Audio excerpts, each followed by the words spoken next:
Hello and welcome back to Lorehammer. I'm your host, Mark, and we got another fun, exciting adventure of Mork Borg 40,000.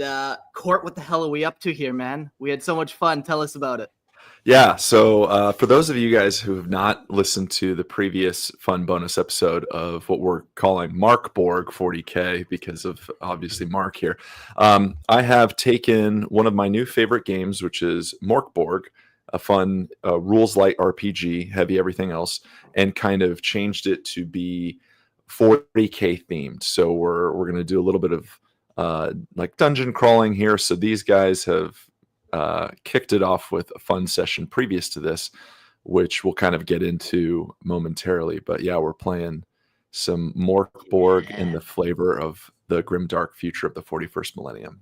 I love a good RPG, especially 40K flavored. I'm not getting attached to this character. I don't think it's going to make it. But joining us as well with some fun characters, we got Gerald joining us as Torval. Yes, enjoy the blessings of the Grand Emperor. Add Christian as well, and you're playing Daru.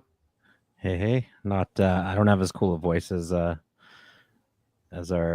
co-host over there, but Torval. But I'll do. It's my a much best more sensual voice, Christian. It's more sensual. Yes, I am playing a scumbag, so we'll see.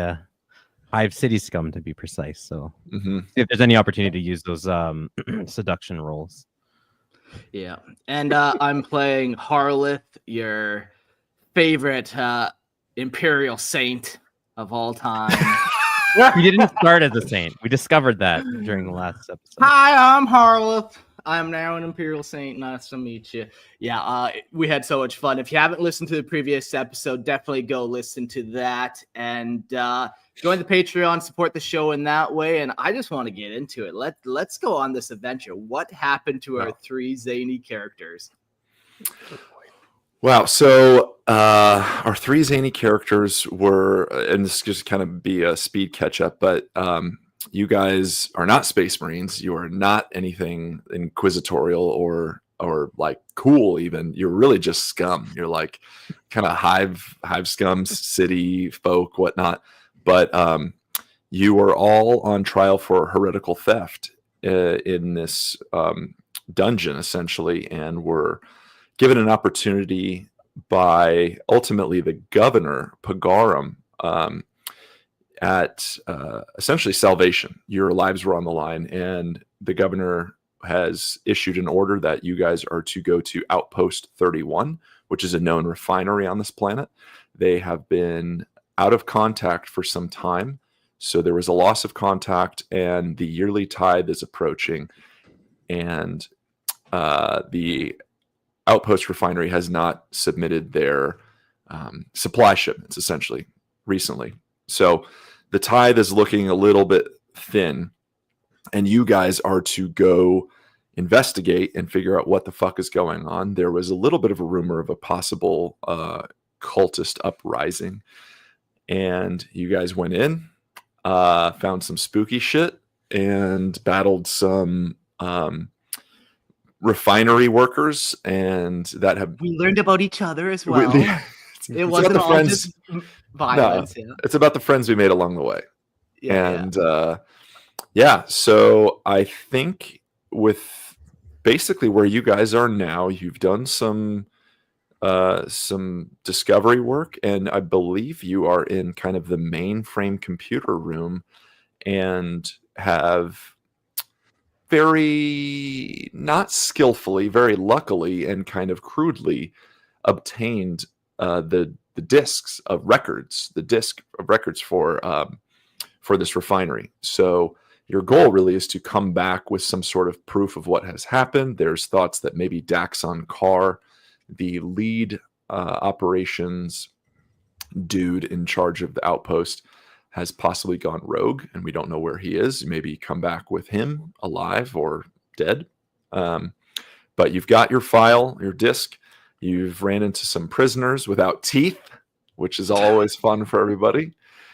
And one of the comments was there was a lack of toothiness in the last adventure, so we might see a little bit more here. But you guys grabbed the disc, and the lights went out. It's kind of where we were. I think I'm a little out of focus. I'm gonna try and focus up by doing this again. Let's see. Yeah. Boop. Are we better? Yeah. I think we're all right. Yeah, No, it's okay. Not great. Come on. People All don't right. listen. There we go. That's They don't listen. That's a very chaotic thing for you to say. So we're in this room. Well, one of you guys better grab that disc. I don't feel like I should be the one to hold it. And I gesture towards my hook hand. So the lights are out. It is pitch black at this time. But I will say you hear the slamming of iron and this kind of locking. The commotion and possible screaming that you had heard and chanting from the cells has now been muffled. It seems as if the doors have slammed and now locked. And there is now a low siren and red light flashing above you. So you're getting intermittent red blackness in the room. Well, this can't be good. I do have a flashlight in my inventory that I would like to activate. A torch, Okay. as they say. Yes. Okay. Am I able to see this disc and pull it out? Yes. Yep. You can see it. Harleth's got it, I believe.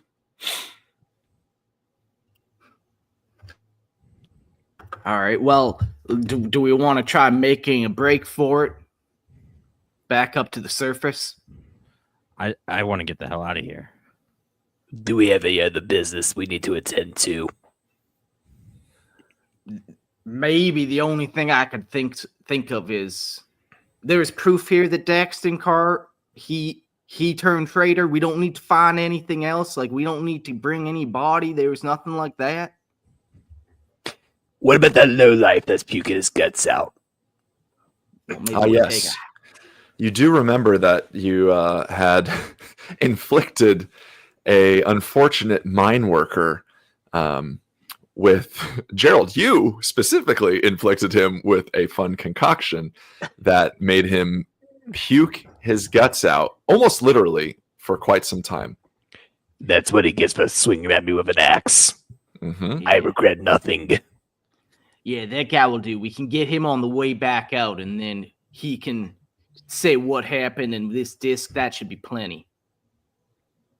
Works for me. Well, why don't one of you two lead the way? Right.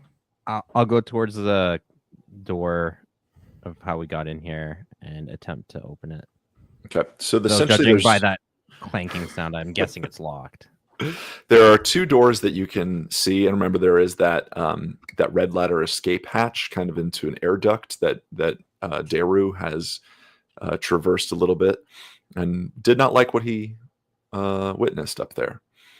So the door essentially behind you guys, where you came through initially, you do see the iron door has slammed shut. There is no bar, so there's no way to essentially access what would be a lock, but it is shut. And the second door, which would be to the cells to your west side, has been shut as well. And you hear the ever-growing screams of the prisoners. Oh, man. All right. And I guess the only way out of here is up through the roof. But one of you guys have to go first. What did you say you saw when you went up there? It was just really dark up there, lots of chains. Everything got real quiet all of a sudden. I can't explain it. Leonard hasn't let us down yet. I'm going to throw him up first. Yeah, that's a good call. Leonard being Torvald's skull, who's his best friend. That's just a reminder. But it's not Torval's skull. It's the skull that he carries. No, it's the skull that he carries. Yeah. I wonder if it's Leonard's skull even at this point, or if he just, Maybe they switched Anyway. skulls at one point. I just pick up a skull and I just call each one Leonard. Yeah. All right. So what you gonna do there, guys? Yeah, if Leonard's been thrown up, I'll follow him up after. Okay.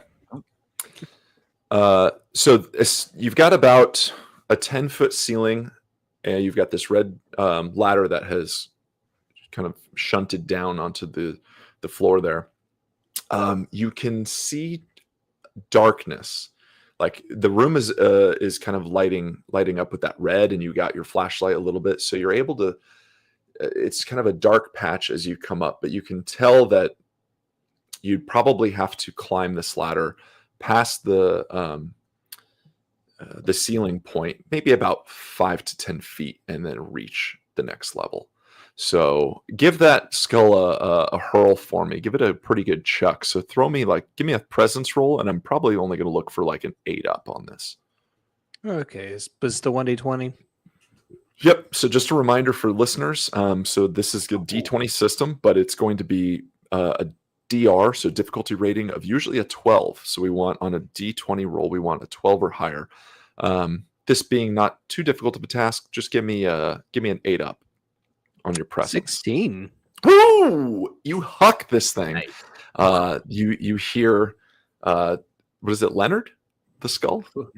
Just kind of slightly bounce in the air chamber a little bit, and then you hear nothing else. So there's no landing, nothing. Sounds just safe to me. It kind of and then stops. Leonard, are you okay?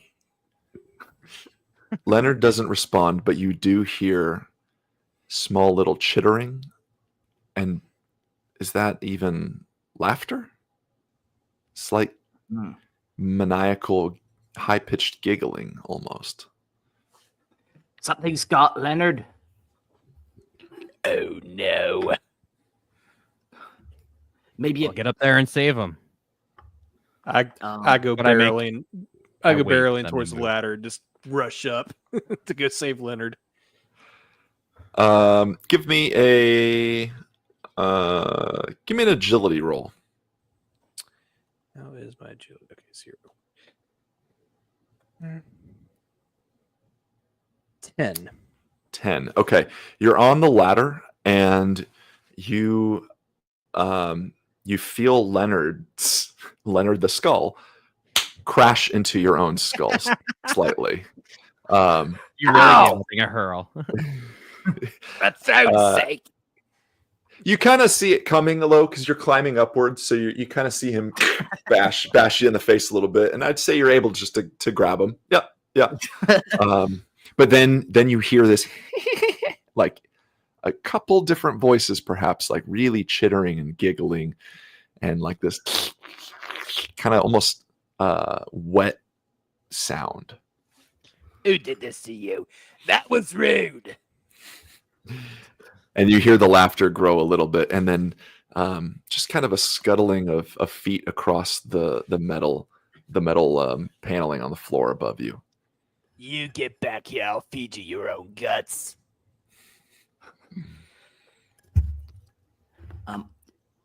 What are you talking to up there? Do you see something? Someone threw Leonard back at me, and I'm gonna find out who. I'll follow you up. Keep going up. I'll be right behind you. I'll take point this time. Okay. You continue your climb? Sure. Okay. You get up and you peek basically your head to the top. Who has the flashlight at this moment? Just a reminder. I do, but I'm Daru, you still do? Okay. Yeah. Okay. Actually, I'm gonna hang on to my flashlight. I'm not gonna toss it up to him. Yeah. Okay. So Yeah, Torval, you reach kind of the top point there, and you peek your head up. There's a very similar red domed light kind of flashing as well, just emitting this like just warm red blackness, warm red blackness. The siren has kind of faded and is centralized below you. But as soon as your eyes meet that level, you're met with multitude of hanging chains, black and rusty and swaying, some even scraping the ground but making no noise. That in fact there is no sound at all in this room as soon as you peer up. And it's something. It's quite bare. There's little bits of blood on the floor. The room is essentially empty, minus a few crates and rags and things in the corner. But as you kind of reach up, when you come up, the short wall is to your right. So as you look to your right, there's not much there. And then you pan over left and the room opens up a little bit more and opens up into a red railing and then just blackness beyond that. So there's no outer wall essentially on that far west side. And that in that corner is where you can see the crates and rags.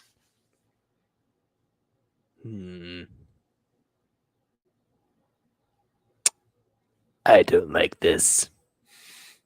But I said I was going to take point. So I continue up the ladder. Yeah, you make your way up.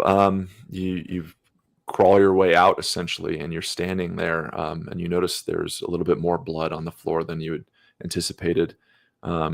Daru, or you're coming up right behind him? No, or was it Harleth? Yeah, Harleth, you're coming up. Yep, you reach the top as well. You come up, but again, surprising to actually feel that there is no sound whatsoever as soon as you get up there. These chains are swaying. Your footsteps on the floor, nothing. Yeah, so I'm gonna look over at Torval and try talking to him. And do I just kind of see his mouth moving? Can I hear him, or is it? Torval wears a gas mask, so you can't see anything. Right. But that is a good question. Are we able to talk to each other, or is the sound just like now I'm making the motion to my ear while I'm doing this Yeah, Torval, you see Harleth and his mouth is moving and speaking, but you hear nothing. And he makes that motion of can't hear anything, and he's clearly speaking, but you can hear nothing. The silence is deafening, and it's quite eerie. Well, don't like that. I'm gonna look down the ladder and just see how much more Daru has to go to get up to us. Maybe off from a hand type thing as he's making the last little bit. I'm following up as long as these two are ahead of me. Okay. I am bravely holding up the rear as any good Stern Guard warrior.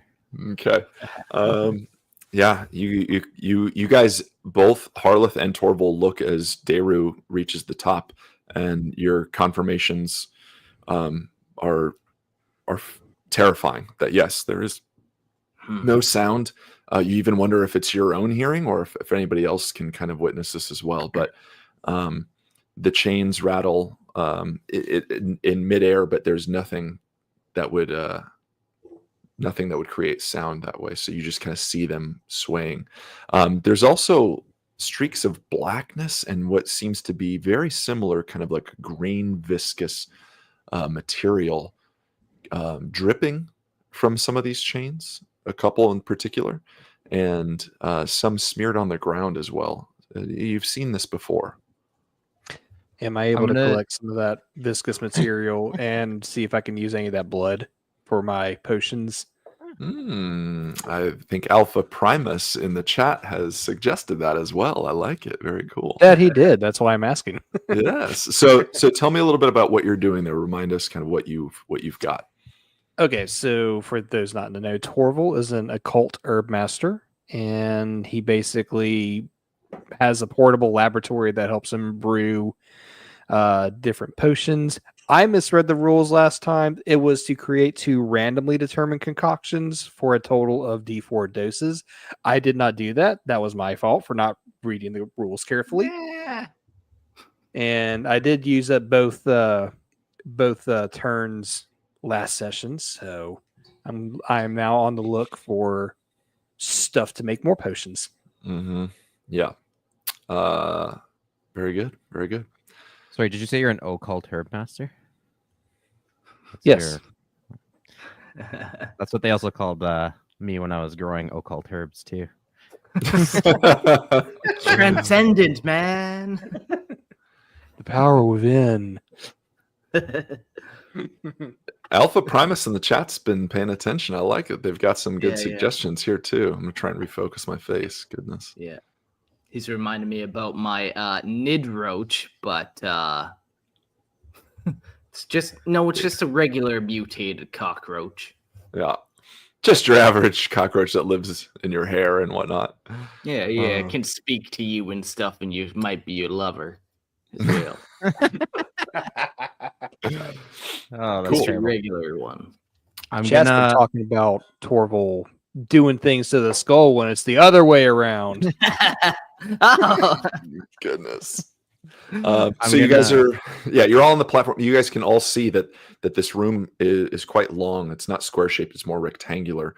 And when you face essentially west, where below you would have been towards the cells, that you can see that this room stretches out, and from its gray walls and gray floor, it ends at a red railing, and you can see that there is just blackness out there. There's an absence.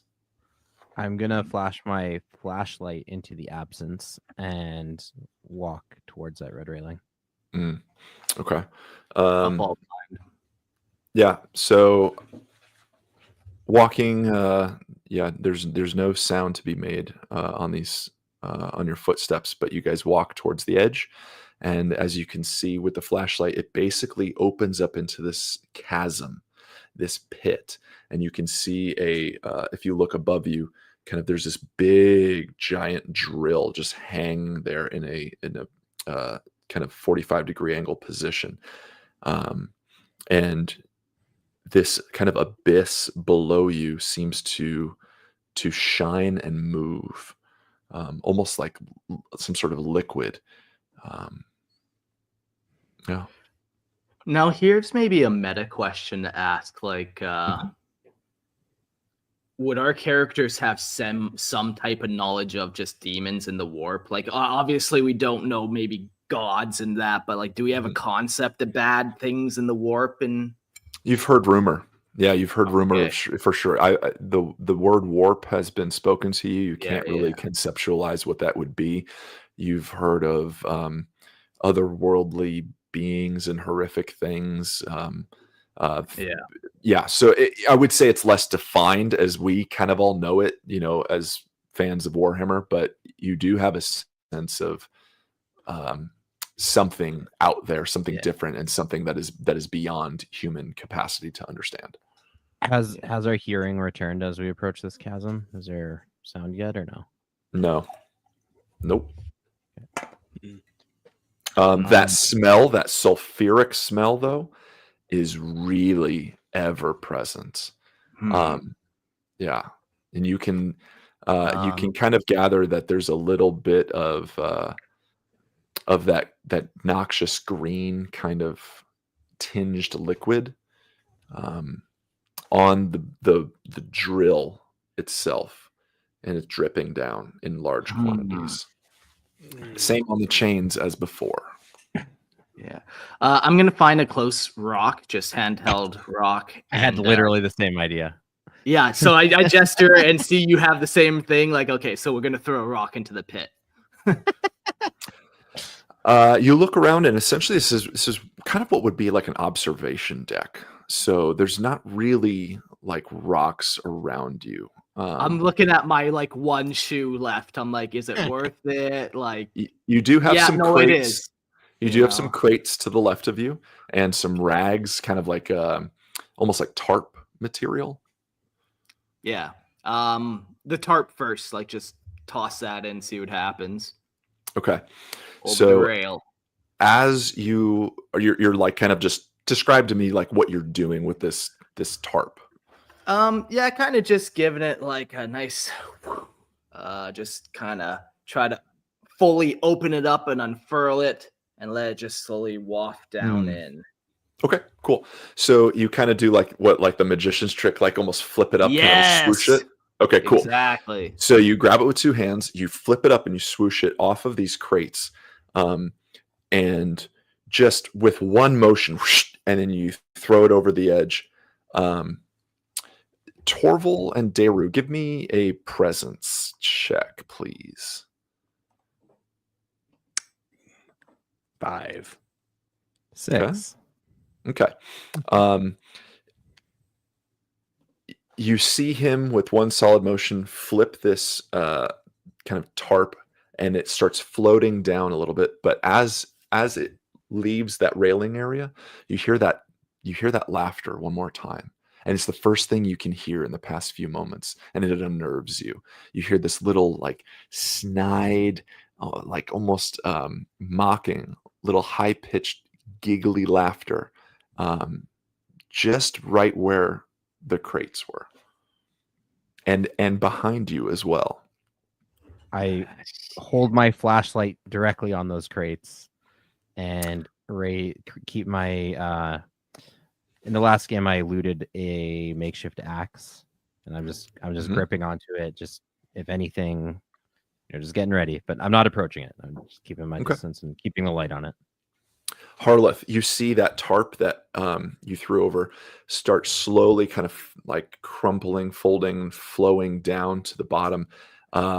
Basically just give or take 20 feet, and it just slowly and gently lands atop what you can perceive now to be some sort of liquid. It's quite thick, and it's moving, undulating just slowly. And then the tarp begins to kind of soak in it, and you can see this like just a little faint of green as that kind of red comes up from the alarm light and from Daru's flashlight swishing over really quickly, and then it sinks to the bottom. Daru, as you fling your light over, you just happen to barely catch what looked to be some sort of squamous, squatty, bulbous form, green and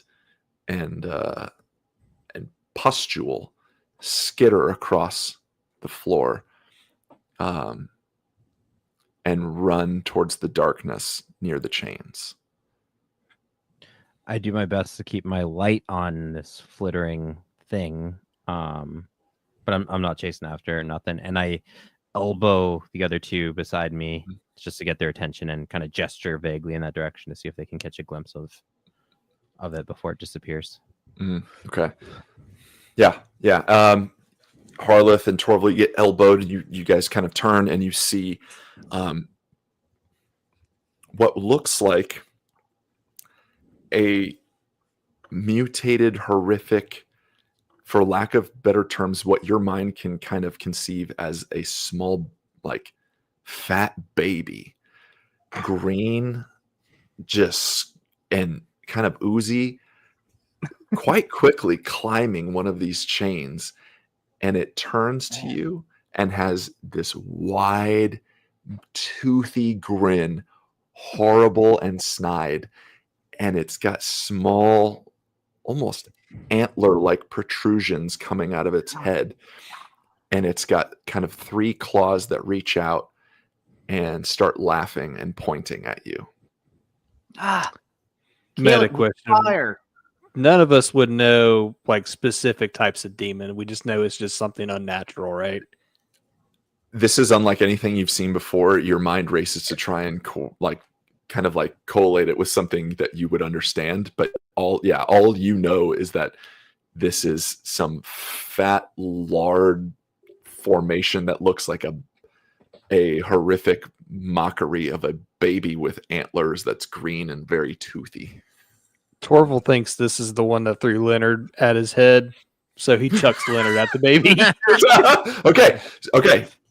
Let's go into some combat then, essentially. Oh, liars in the chat. Here we go. Okay, cool. So, give me a presence check, because I will say you do have the light on it. Like, Daru has pinpointed this thing. It's climbing up. It's about, I would say it's about waist height from where you guys are, like height-wise, but it's about 10 feet across. So it's 10 feet away. Huck this thing. Give me a presence roll. Oh, not good. 9. 9. Okay. Leonard goes sailing across and misses and hits the chain just kind of behind it, and the impact makes no sound, nothing, but falls to the floor, and you see this Leonard, the skull, just sitting there. The squatty, bloated little fucking baby thing looks at Leonard and starts to climb down really fast. Let's go to Harleth. What's she gonna do there? I yell, "Oh no! He's gonna get you!" And I'm gonna run towards the skull and try to save it from the weird demon baby. And then I all I have is my little hook. I think it'd be better off to try to just boot that demon baby. Okay, so you scream out, but no sound is made. But your bravery kind of like steers you in the right direction, and you get this sense of like, whatever this is, fuck it, I'm going to kill it. So, or tell me kind of like what you're doing, where you're running. You're beelining it to this thing, and what are you going to do? I'm gonna run right towards it as fast as I can and give it a good old soccer kick. Okay. Full wind up, yeah. And so you kind of described the setting a little bit as like we're overlooking this chasm. There's some like gantries and rails. So I'm just gonna try to kick it off this rail system. If there's anywhere close by, is my goal. So it's kind of behind the rail. So like you guys were peering out into the kind of that mining area, and you turned to your left. It was kind of hiding behind the crates, and you swung in a 180. So now you're looking down like the direction that you came. It's climbing down the chains. It's getting to the bottom. So you can probably like give it your best, like Cristiano Ronaldo, like just boot this fucking thing if you can, right as it gets to the bottom. Okay. Yeah, he's going to kick the baby. That's right. Don't kick the baby. Kick the baby. All right. Give me a strength. Give me a strength roll here. I rolled a 14. Okay. You make solid contact. Your like kind of old leathery worn boot serves its purpose, and you just make hard toe to like weird flesh contact with this thing, and it's gonna go. Let's see. It's gonna do some flying. It's gonna get booted off the chain, fly towards the far wall where you guys kind of entered, and hit the wall and fall. You see it just face plant, and it's gonna take some damage. It is going to hit the wall, and you see like this kind of blood spurt almost, and like this green viscous material as it hits the wall, and then comes down, and just you don't hear it, but you see like what maybe was like keeping this thing as bloated as it was just kind of leak out as soon as it hits the floor and is no longer moving. Thank goodness. Not the first time I've had to kick one of their babies. I think to myself quietly. I'll pick up Leonard and toss him back to Torval. Okay. And kind of hustle back to the group, so we're all nice and close again. Sure. Daru, what are you doing? Just keeping that light on what is now a puddle of goo and baby, I guess. And I'm going to quickly scan the room looking for kind of an exit out.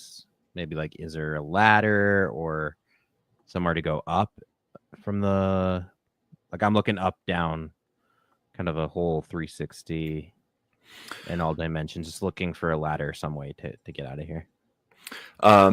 Yeah. So you see Harleth kick this squamous thing, and Torval's been returned. You kind of scan around, and you do see that there's essentially like. Actually, let me just double check my notes here and make sure we're good on that. Yeah. So if you kind of peer out over the railing, you can see that there's a ledge to your right, and there's essentially like what looks to be like an emergency ladder kind of going down to a landing near the kind of blackish green licorice colored, like almost lake, if I could say, like this chasm. But as you search, you feel something latch onto your shoulder and take what feels to be this bite and just starts gnawing at your right shoulder. And Harleth and Torval, you see dropping from one of the chains another one of these just green, horrific, fat, bloated babies with antlers kind of sticking out of its head, just chittering and just kind of trying to claw its way into your body and bite you. And you're gonna take let's do yeah, we're gonna take some damage. Let's see. Okay, you're gonna take 2 damage on this. Can I make some kind of saving throw? Give me an armor check. So like throw whatever your armor would be. So this is a minus D2 for armor. How does that work? So you're going to roll any form of dice. It's fine, but you're going to basically cut it in half. So if you're rolling a D20, 1 through 10 will be 1, and 11 through 20 will be 2. And then whatever you roll will be how much damage you reduce. Okay. So throw out my 20, 19. Okay, yeah. So, and Alpha Primus has brought up yet another good point. Remember, you guys do have what we call Blessings of the Emperor. So you do have a few second chances to do other fun things. I believe Harleth maybe used all of them. I got one left. So you got one left. Okay. Yeah, I've been blessed thrice by the Emperor. Yeah. Okay. So, yeah, you can feel this thing going after your neck and shoulder, but it's not making through the fur armor. But it is definitely like pulling at you. Yeah. Let's go to you, Daru. What are you going to do then? We're going to kind of go top of the order. I'm gonna try and punch that thing. Is it on the shoulder with the flashlight or the shoulder with the axe? Which hand are you carrying the flashlight in? I guess my left hand. Okay, it's on the shoulder with your axe, so it'd be on your right. Okay, so then I'm going to use a flashlight to try and bash that thing off my opposite shoulder. Sure. Give me a strength test. So I have a strength of 0. I'm going to throw my D20 and 9. 9. Oh, you do make contact, but it's not enough to push it off. You definitely can kind of like hit near this thing, but you can't quite get this thing off of your back. Let's go to Torval. I go up behind Daru and try to grab the baby by the antlers and wrench it off of him. Cool. Give me a strength test. The baby by the antlers. Oh no. Two. Okay. So yeah, Daru is like trying to punch this thing and just kind of moving around too much. You just can't get a hold on it. Like he's spinning around a little bit. And out of game, I'm hoping people can put together that these are nurglings at this point. Like I'm sure hoping that everybody understands these are not like mutated babies, nurglings. Okay. All right. Oh, well, that's a completely different picture now. Yeah, right. I mean, some people's babies, man. Like unfortunately, some babies are not very cute. So, so funny. Harleth, let's see what you've got. You've booted one. So what do you got here? Okay, so I see these two are kind of struggling with this one, and I'll go try to help strength test it off, grab it off, and Manhandle it. Just go for it. handle it. Yeah. Okay. Yeah. I Give me got a strength of strength roll. 1. Mm-hmm. And I rolled a 11, so 12 total. Ooh, good. Okay, so you got it right on the money. So yeah, you're able to just. I'm gonna say you're gonna grab it by its legs. as you kind of like reach, you kind of don't know where legs kind of start because it's just this fat, like saggy bottom thing, and so you grab this and with your might, you kind of feel it like really squish, like there's not much plumb to it. So you grab it with both legs. Tell me what you're gonna do. Like, tell me like how you rip this thing off. Keep in mind, I have one hook. That's right. Okay. So with your left hand, you grab this this squishy form, and with your right hand, you do hook into it, and you just sink this thing. Wrench it off. And then as soon as I kind of get it off, I do like a whole shot put into the chasm type thing. Like one circle, wind up, huck it in. Cool. Give me what's higher for you, strength or presence? They're both 1. Give me a strength check then. Okay, it got a 18 total. Wow. Yeah. Okay. So you hook it in. You give it one good 360 swing, and then you just shuck this thing out. And as soon as it kind of leaves that railing area, you hear this like into the chasm. Your like sound kicks back into your guys' skull, and you see that fat baby green nurgling. I'm just gonna call it nurgling because we all know what it is now. But fly into the blackness, and you hear it kind of splash into the muck beneath you. Oh my! What was that? I never seen anything like that in my life. We gotta get out of here. This place is too strange. Are you guys? There's a ladder. There's a ladder over there. Let's get the hell out of here. I point over to the ladder that I saw earlier. Mm-hmm. Yeah, so you guys can kind of see what essentially is. It's like it's built into the wall, almost like a little kind of an escape thing to swing your legs over and kind of get down. And about 20 feet below, you can see like a landing that's concrete. And so what would be basically just a few feet above that dig area. So it's not touching the water, it's just above it. Who's going first? Well, Not me. I never go first. yeah, we If know I can help who it. goes first. Leonard. I run, pick up Leonard, Mm-hmm. drop him down. Yeah, okay.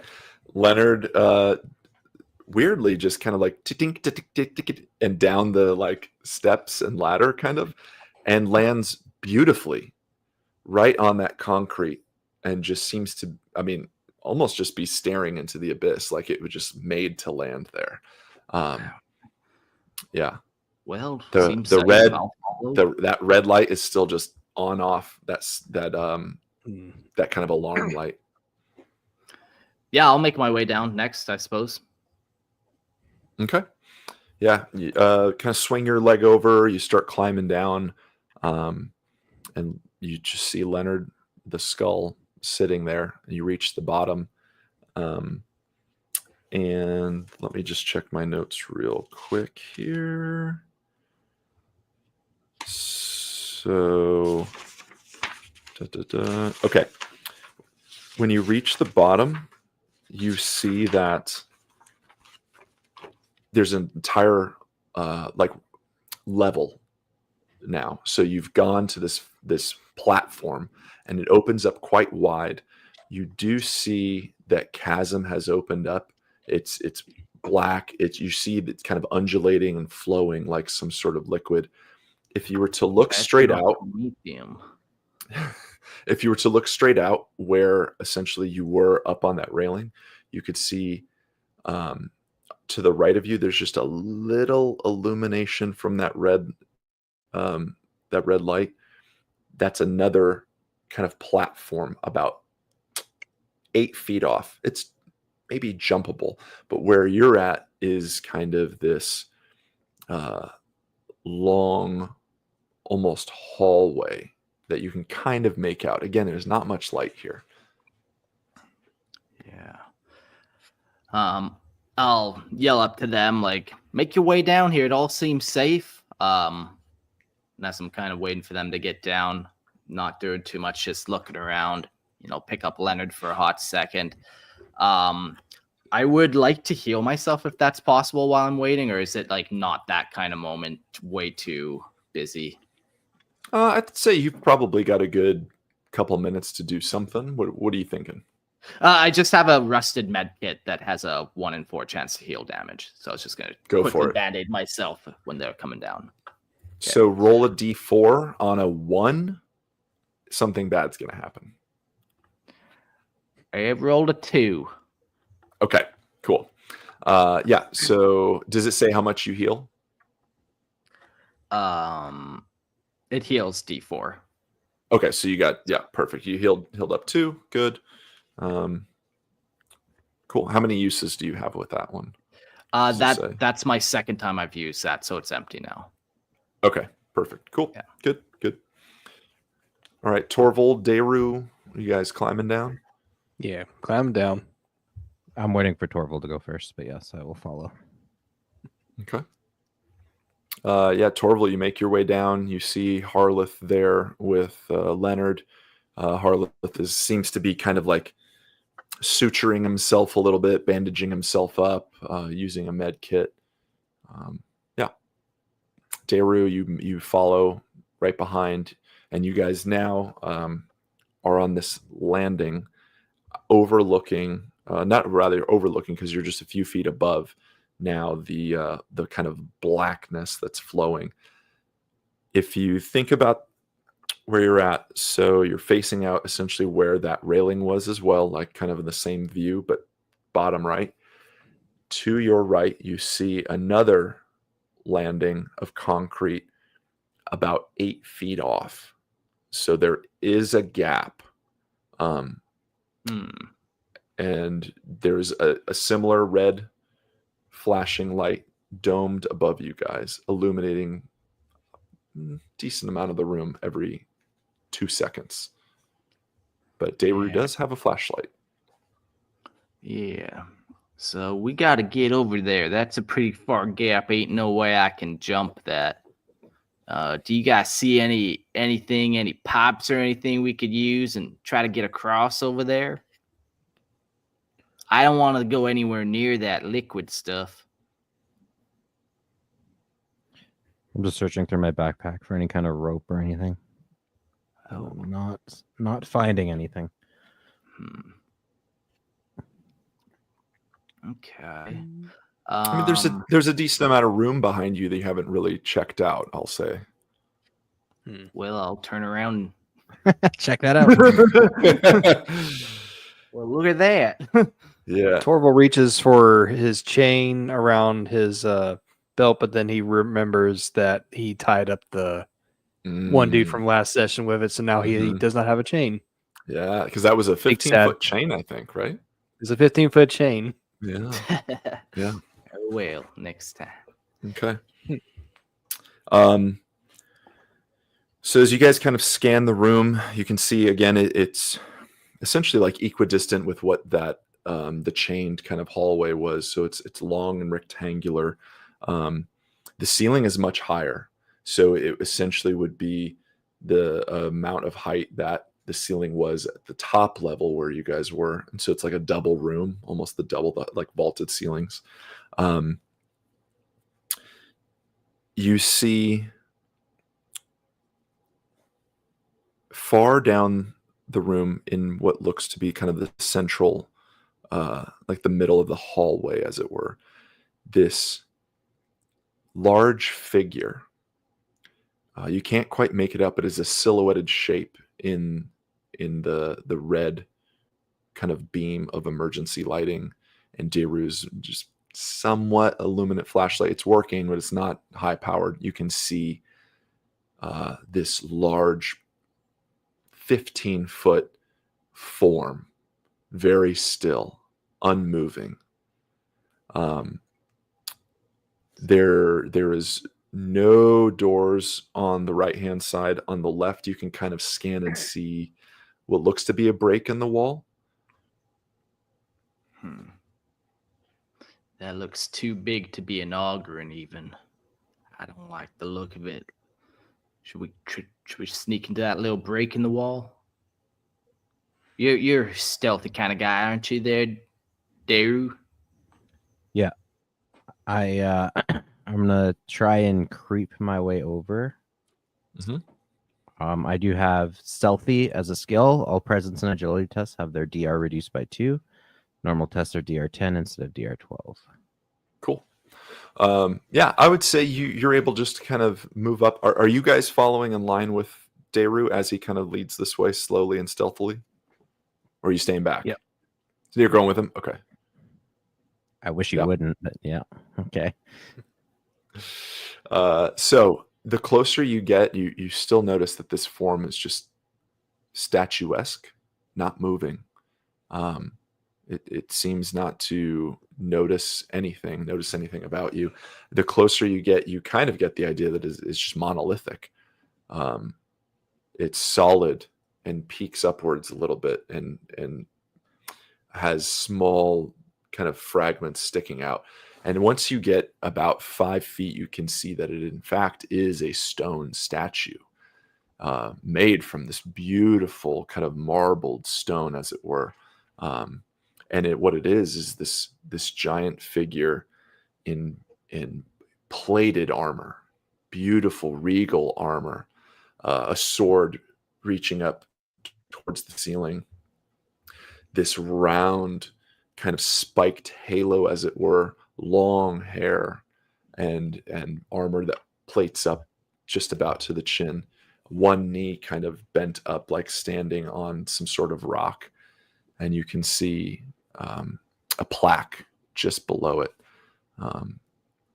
It is scratched out. Something was here, but it seems to have been destroyed by purpose, some sort of defilement even of whatever words were written on this plaque. This gives me a sense of ill.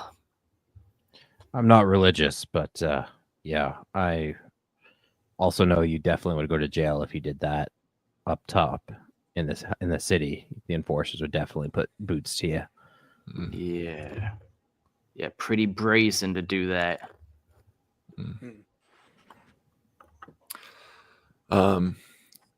You do see, as you guys kind of scan that little area about the statue,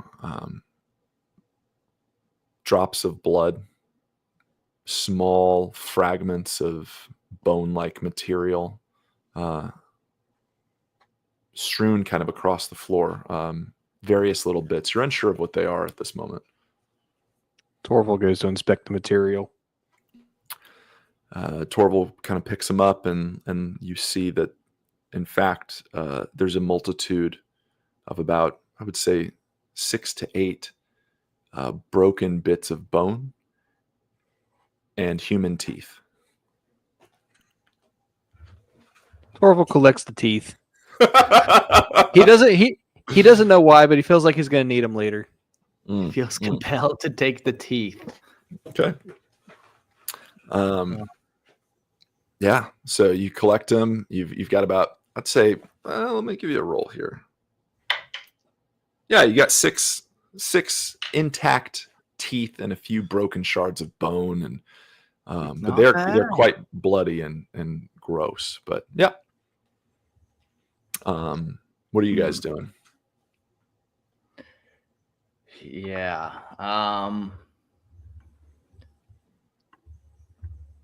I'm just gonna take a minute to pray to the statue. Damn it. Yeah, Okay. and I don't even know like what words to say. Like it's a very hick prayer. I'm not even addressing it correctly, so but I just feel like that's the thing to do in this moment.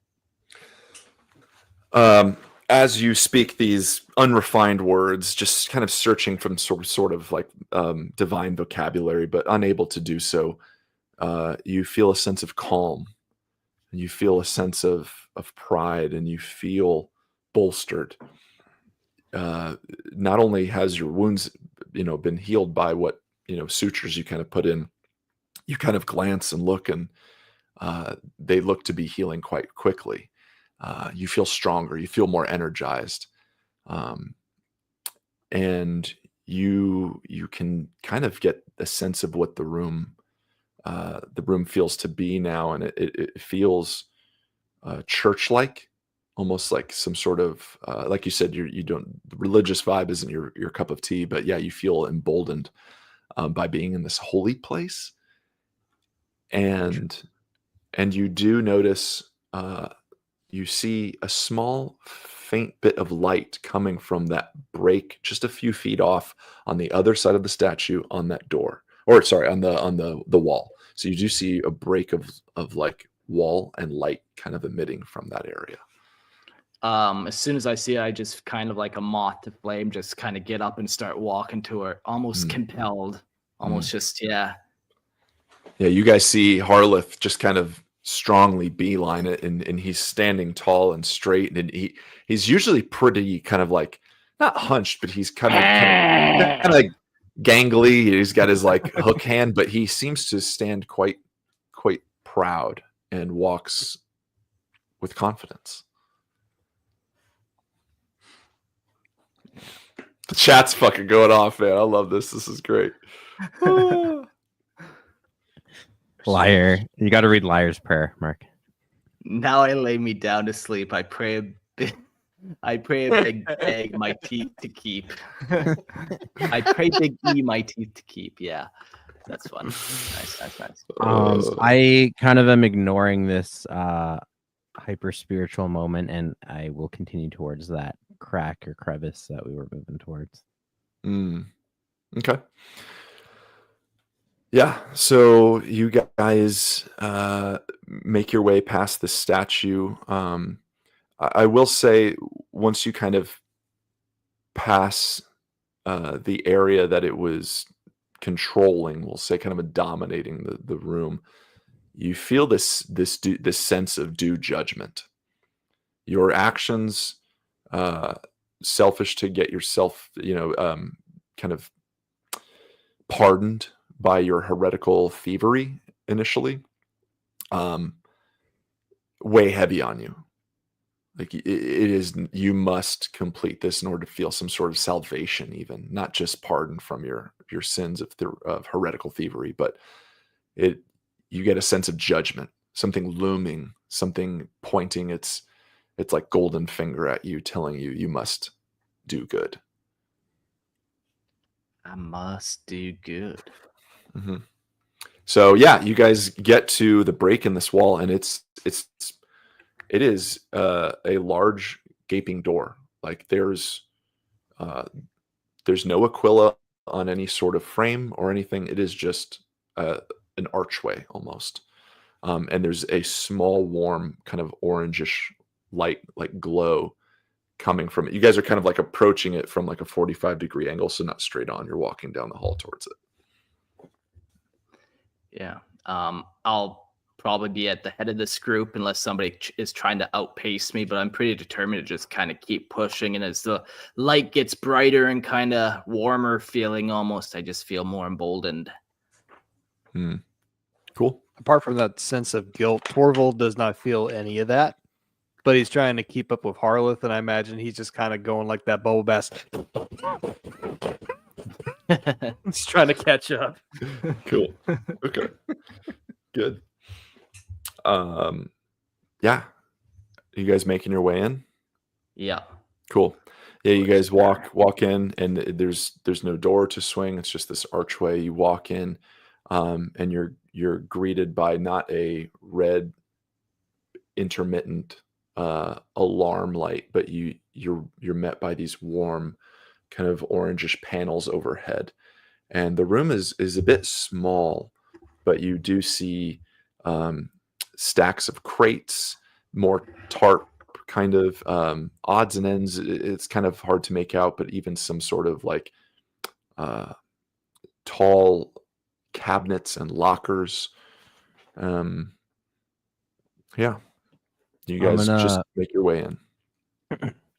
Can I inspect one of the crates to see if there's anything of value or any kind of way to break into one? Yeah, so as you walk in, like I said, the room is small, and there's about kind of two walls where you can see these stacked crates, and then the far wall would be like these tall lockers. The crates are metal, so I would say breaking them is probably not going to happen. The lockers, if you want to try and see if you can kind of wrench something open, there's no like padlocks or anything like that. They're just kind of this manual latch. Yeah, I'll do some rummaging. Sure, give me a strength test. Strength. So I have a strength of 0. 14. 14, nice. Yeah. The first one you go for, you just kind of you mean to rip this thing off, but it just kind of gives way. And let's see what you find. Why don't you give me a d6 roll there, Deru? 5. 5. Okay, you're gonna find a flare. I would say you find an unused flare, and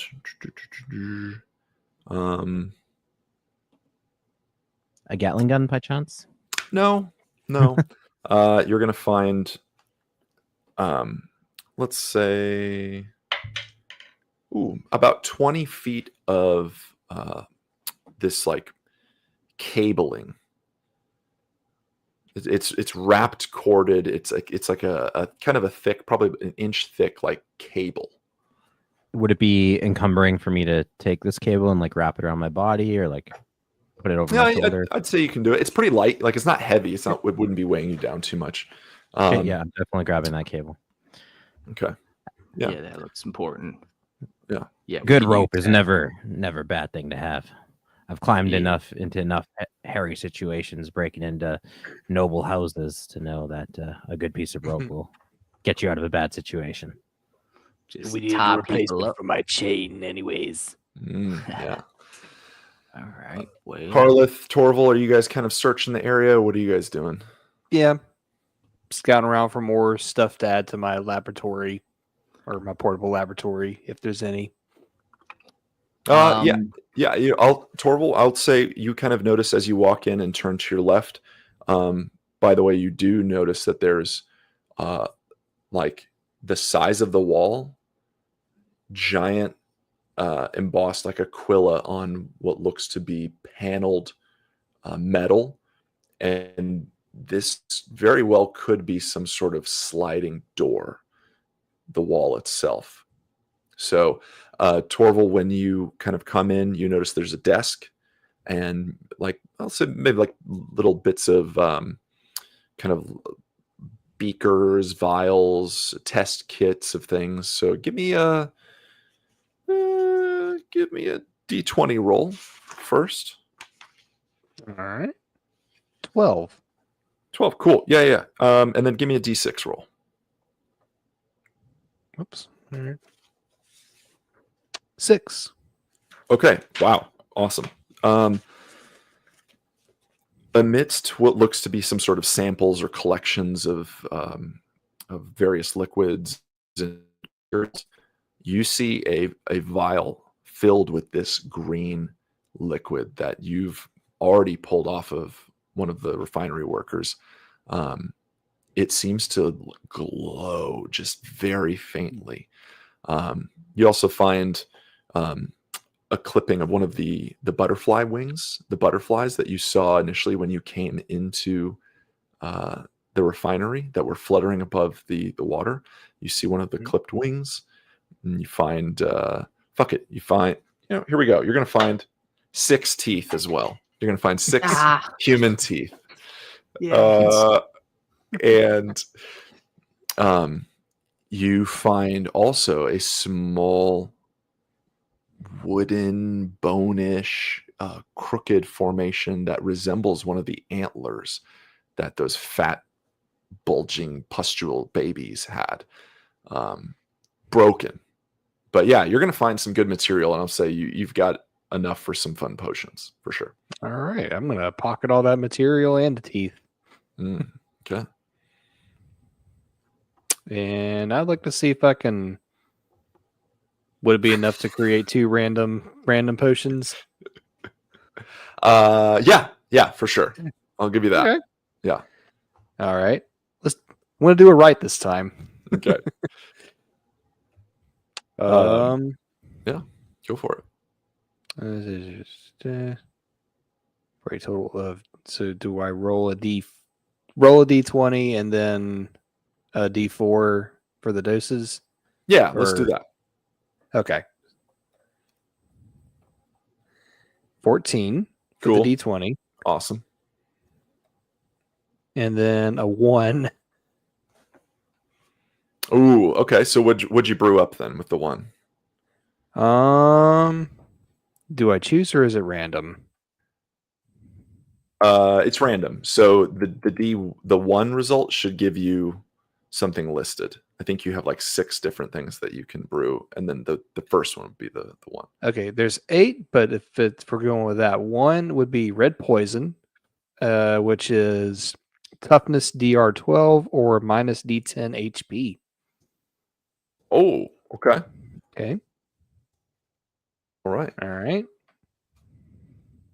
So that's 1, and then my 1d20. Oh, 1 for a 1d20. Okay. All right. Do you want to stick with that, or do you want to use maybe like a blessing of the emperor? Yeah, I haven't used mine yet. I'll do a blessing of the emperor. Okay. So you can re-roll that d20 if you wish. Okay. Well, not much better. 4. Okay. Got the 4. Good. All right. Yeah. As you guys are kind of searching the area and whatnot, you do see that there is a next on the far wall facing kind of where that chasm would be that you came from. That wall seems to just be like a large door, like that would just kind of slide upwards. Aquila giant on it, paneled metal, and on the right of it, there looks to be some sort of buttons, a pad on the wall itself. What you guys gonna do? While those guys were kind of rummaging, like I'm very determined, so I kind of, takes me longer than the other guys to probably figure out there's that massive door there. But as soon as I kind of realize that I go to that little control panel, I know how to work them. Hey, do one of you guys know how to work one of these things?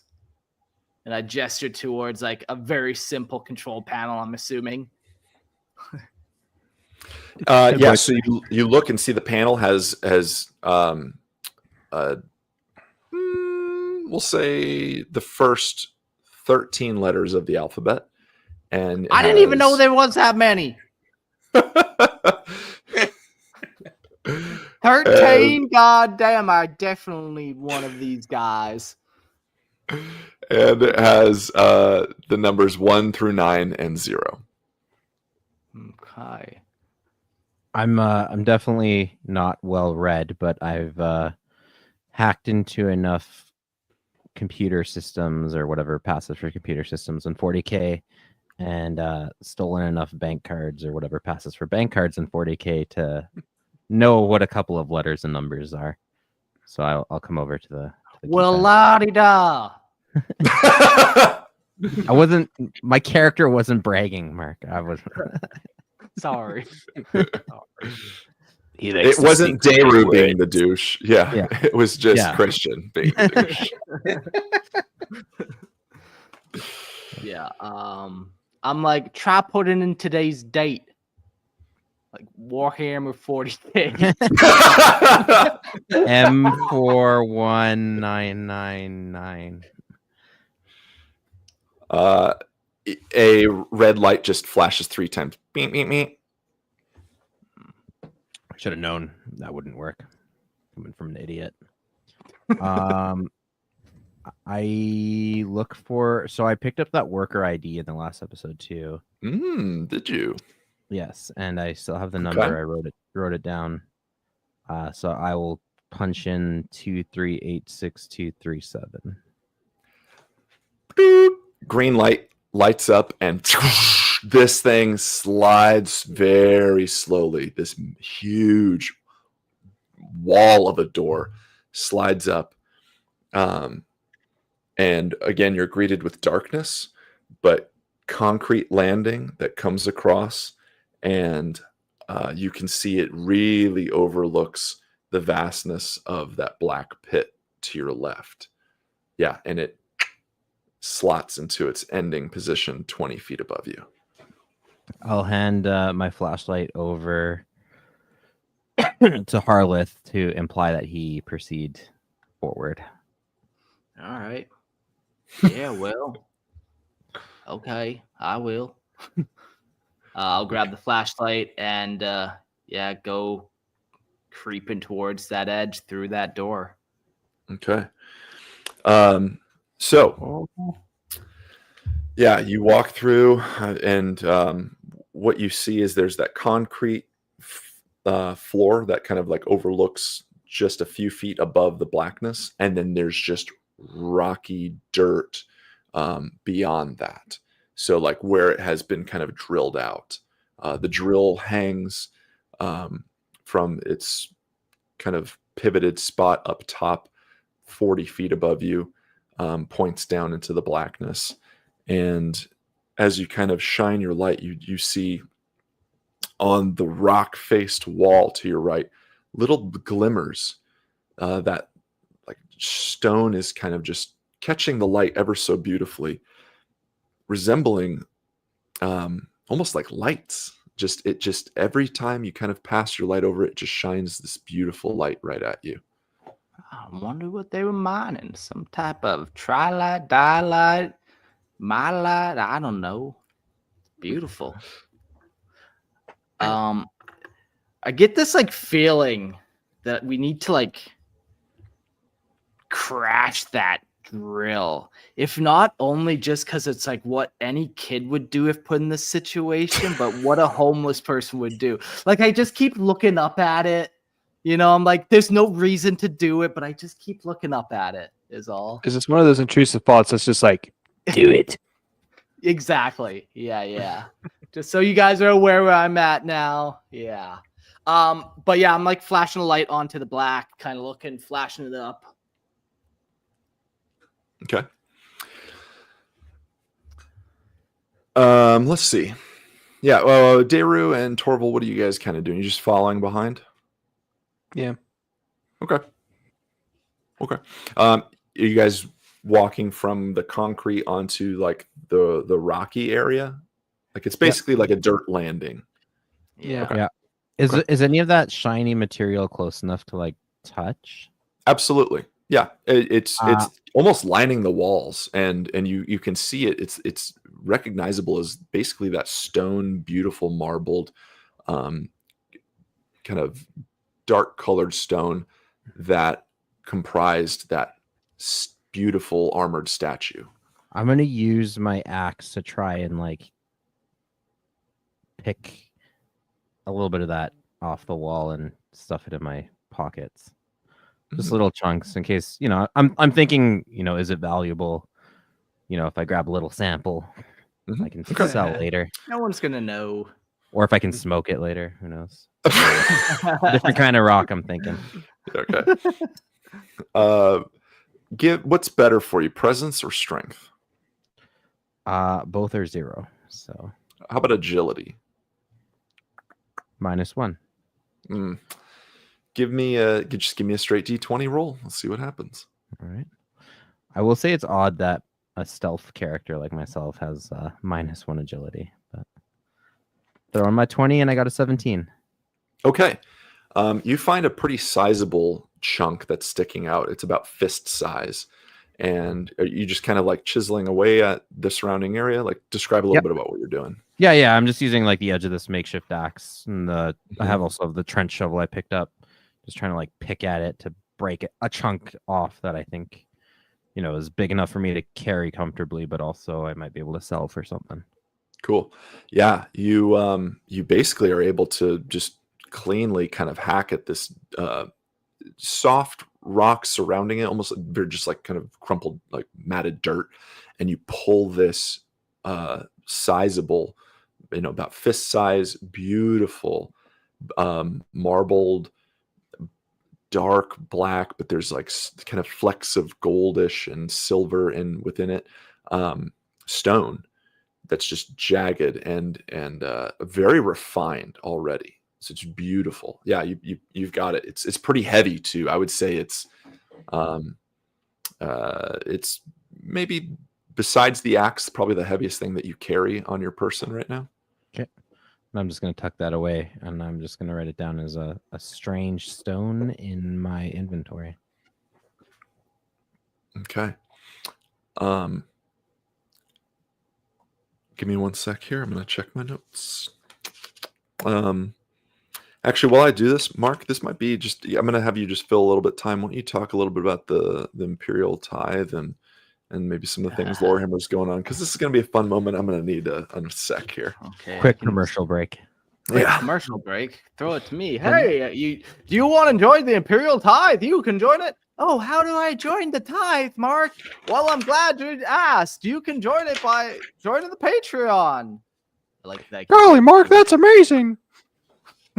Oh, Gerald, have you joined the Imperial Tithe?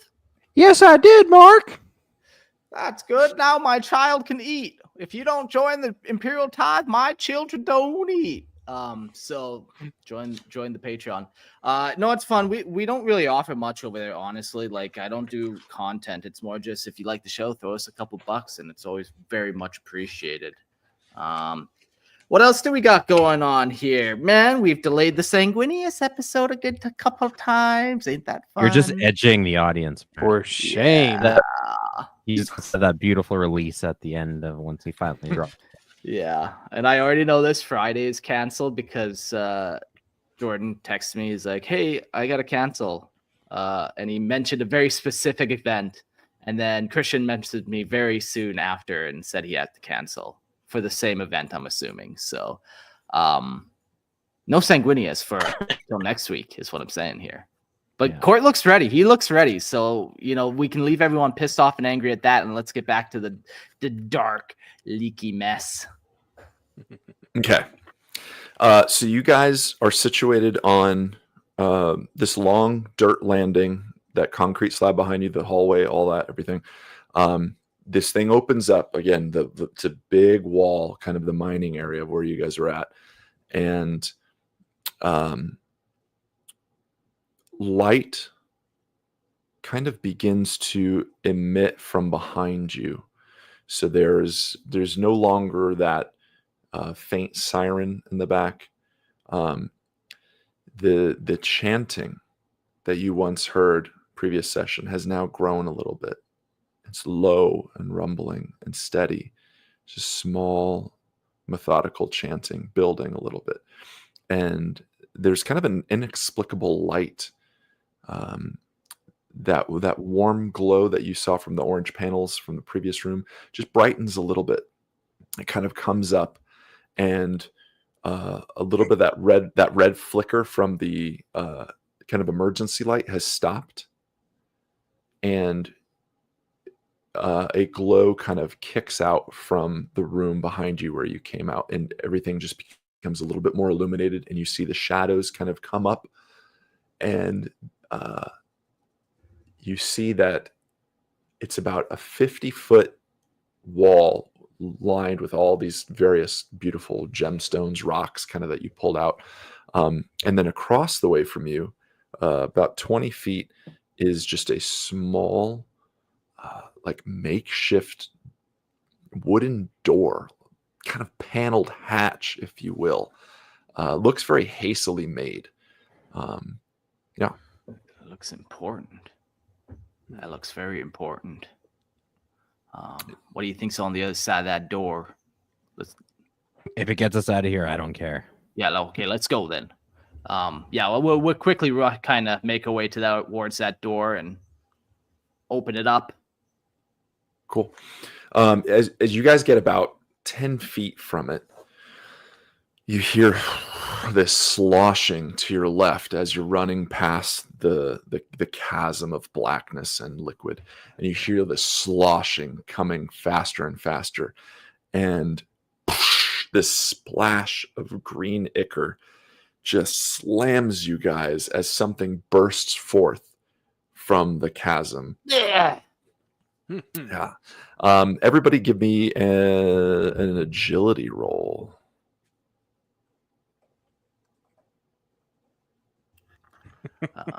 I rolled a 12. 3. You're muted, Daru. I also rolled a 3 with a -1 modifier. So 2. Ooh, okay. Daru. Before you Yeah. say what happens, I have this rule called the Bard of the Forthcoming. It allows me to get D4 on reaction rolls, but everyone gets nightmares of a four-armed creature. Would that apply to this? Say it again, because that's just. I'll read the. Yeah, I modified that rule to be a little more 40K. So please. Yeah, Bard of the Forthcoming. You learned your melodies in dreams that plague you at night. A connection to the unknown mind. Millions and yet one. The choral melodies bestowed upon you gives a plus D4 on reaction rolls, but gives everyone nightmares of a four-armed creature. Okay. Yeah, if you want to give him the D4 bonus on this roll, you can. I rolled a 1 with that D4, so Okay. Okay. So just peering into the future, Daru, if you do survive this, you will be having nightmarish visions as you close your eyes for sleep of some sort of four-armed monstrous. think of me. And so, okay, Daru, you get slammed, just sideswiped by some sort of mass, and you hit the wall of stone to your right.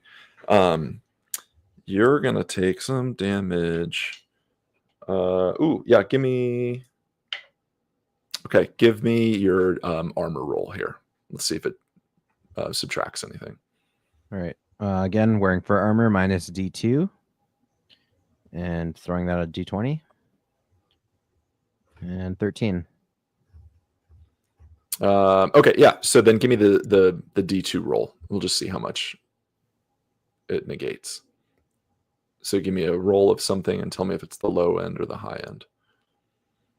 14, so high end. Okay, cool. Yeah, you're going to only take 1 damage here. You're going to get hit, and boom, you're going to kind of catch your side, and then kind of fall to your knees a little bit, but you're upright. Yep. Yep. Torval, bam, you get slammed as well, and you're going to kind of go sliding across the dirt floor. You're going to take some damage. How much HP do you have? Let's see here. I think I'm at 4 because I lost 1 from last session, if I recall correct. I'm gonna need an armor check first. So you're gonna take a hit. Padded cloth armor, also -2. Roll my D20. 2. Okay, so you're gonna subtract 1. So you're gonna take 3 damage. Ooh. So you're gonna get hit by some mass that just slams you across the floor and shoves you into the stone like dirt wall, and you're gonna hit your head a little bit, and you're gonna just kind of, that gas mask that you wear does nothing for protection, and you can feel the material between your skin and the material itself kind of start getting a little bit warmer as blood trickles down your face. Oh, for sake, my lens just cracked. Harleth, you you turn to see a writhing mass of tentacles, like 6 to be kind of close on the number. I've watched enough anime to know how this ends. I've been training my whole life for this. Anime or hentai? Isn't it the same thing? Yeah. Sure. It is to me, man. Yeah. Okay. So, by the way, we should do a bonus episode where you guys explain anime to me because I just don't fucking get it at some point. Like, okay. No, you need Eric for that. Okay. Well, like, yeah, no.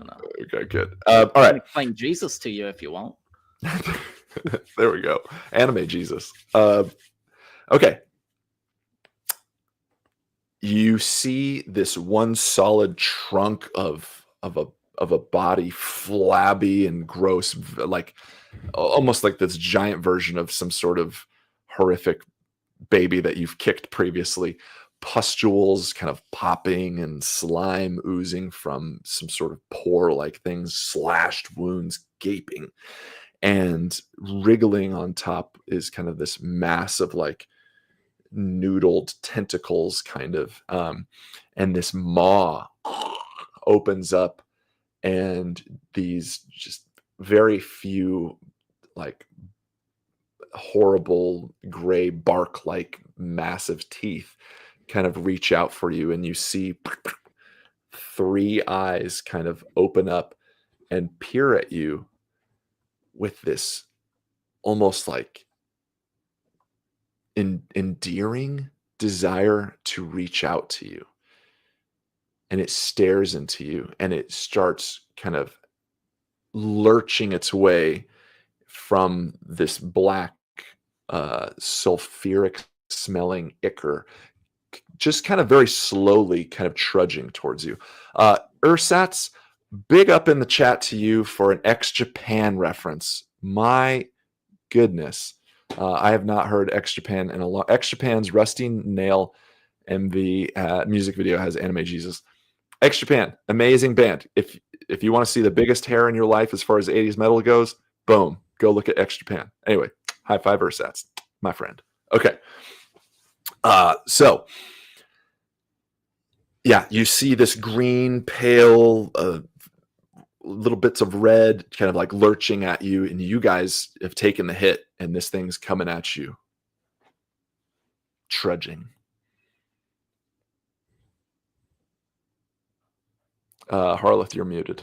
Oh, I have in my inventory an item called the Psalms Open the Southern Gate, and it's an unclean scroll, and it is a ball of fire damage that hits creatures. Okay. I'd like to shoot that thing at it. Okay. So this is an unclean scroll. So we are going to let's give me a D20 roll. I rolled a 3. Shit. Okay. Let's do. All right, give me another D20. 6. Not 6. much better.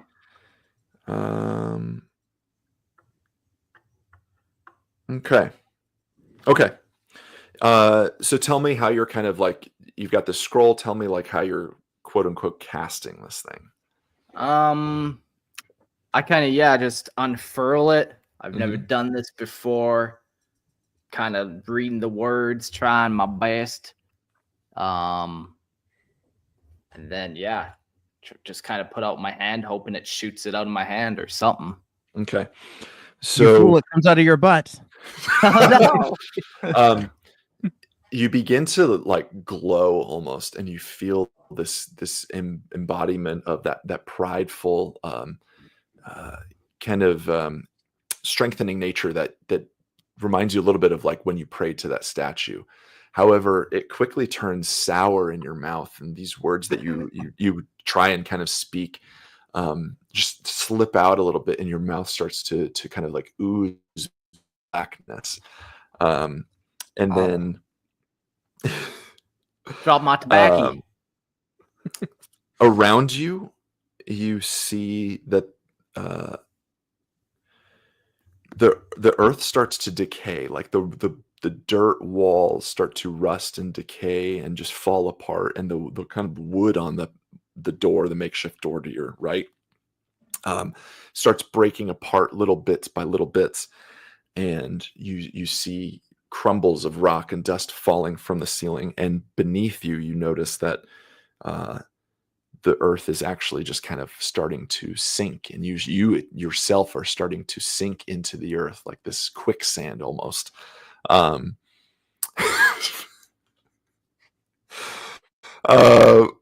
That does not happen. Primus. Hey, I'm gonna say, and then you piss your pants. I'm not gonna say Alpha Primus, but yes, you shit your pants. In fact, you shit your pants. Yeah, and this sinking sorrow just kind of fills you, and you feel yourself kind of slump into the earth. Yeah. Torval and Daru, you see that he's speaking this crazy language and starts kind of like standing straight, and then you see Harleth start crouching down like towards the ground and like screaming, and then he just shits himself. And he's like touching the floor as if it looks like he's like it looks as if he's like pretending to sink into the earth, but he's really just kind of like squatting down a little bit. It looks like he's got diarrhea of the mouth and of the bowels. Yeah, kind of. That's what you call coming out of both ends. Yeah, as you guys are kind of wrestling with the situation, that sulfuric smell really is just getting to you. Like you're at the source of it, and it smells horrible, and it tends to burn your nose a little bit. And this thing is now going to swing at somebody. So let's do this. Torval, you're 1 and 2. Harleth, you're 3, 4. Daru, you're 5, 6. All right. This fat, noodly mass of green slime, pustules, and tentacles is going to go and try and reach out to Torval. It's not swinging at you. In fact, it's just reaching one of its kind of malformed claws your way, and it's just going to try and like reach slowly and grab you. But it definitely makes contact. So give me a agility roll.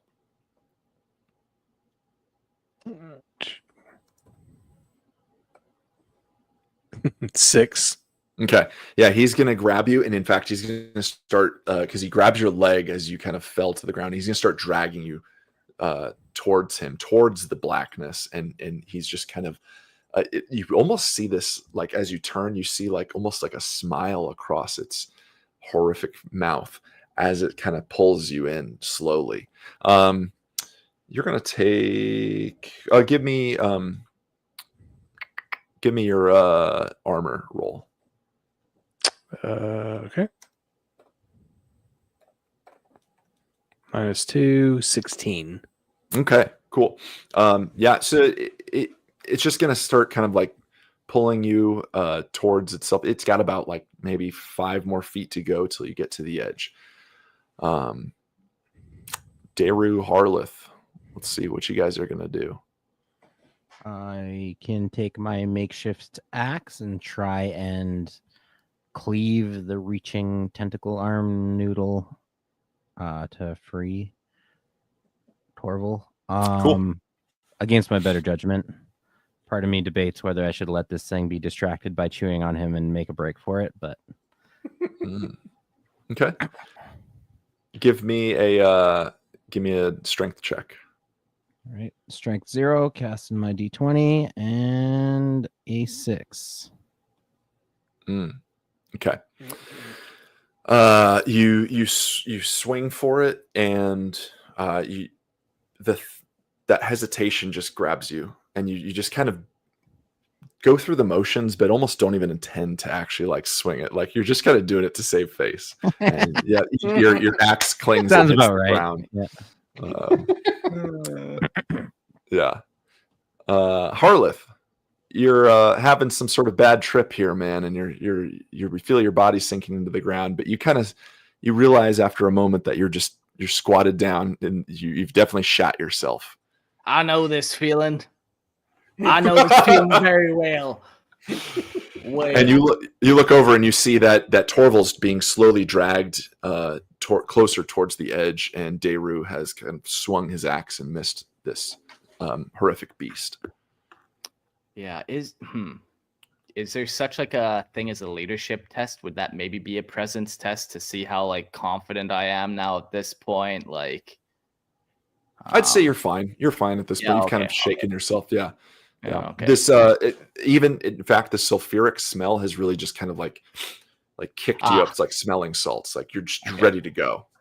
Yeah. So at that point, then I'm gonna run and try to save Torval, and the way I'll do that is I will run up to him and then try to grab onto him more so than touching the creature. I don't want to touch the creature. Okay. Yeah, give me a strength check. You grab his arms and let's see if you can kind of pull him back. All right. So I rolled a 3 plus my strength of a 1, so 4. Okay. You know what? I'm going to use my final blessings of the Emperor and reroll that. Okay. All right. Here we go. Yeah. And with that, I rolled it. Oh, an 18. So 19 total. Oh, sweet. Yes. You grab both of Torval's arms and you start pulling. Torval, you feel a massive strength from Harleth, and that's nice. That's a beautiful roll right there. Harleth, the holiness that you felt previously while praying really embodies you now, and you just pull Torval towards you. You get this sense of salvation, that you are going to do good. You are going to save him. Torval, as you're being pulled, you feel a slight melancholy like come over you, like the touch of this horrific beast, while kind of crude and harsh, was also like a welcoming. Like you felt this embrace as soon as it grabbed you, and you felt this sense of like greater purpose. But yeah, you are now free from this thing, and you guys are kind of backed against the wall. Quickly, your minds just kind of think on action as you have this quick moment of what you've possibly gathered along the way that could help you in this situation. Mm-hmm.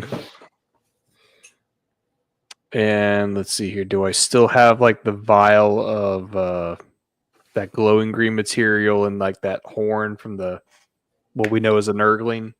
Yes, you do. I grab those things out and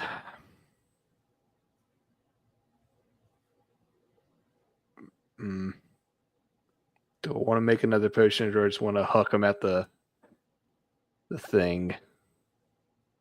It seems like it really wanted those things back, so I just hucked the vial and the little antler horn at the beast. Okay. I don't know. Let's get out of here. I don't think we can kill this thing. Let's just. Mm-hmm. So you huck it, and the vial just kind of hits the slime, the mass of this body, and sticks to it, and then the body starts absorbing it and like just pulling it into itself. And that small little antler, kind of the same thing.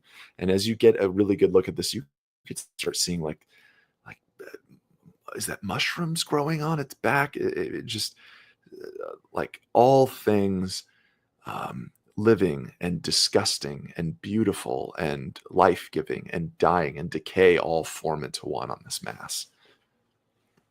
And there you go. Anybody else got anything?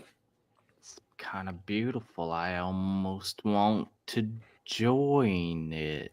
No, we gotta get out. We gotta get out of here. I'm gonna start. Do what you want to do first. No, you go for it. It's fine. Okay. I reach into my bag and I feel an odd compulsion to pull out that big rock and huck it at this thing. Okay. The mysterious Mysterious stone. Strange thing. Okay.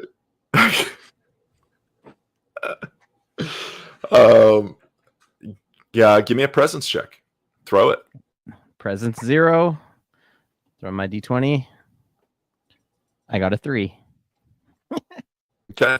Huck it, and it just goes past what could be called its head and splashes into the back, into the blackness.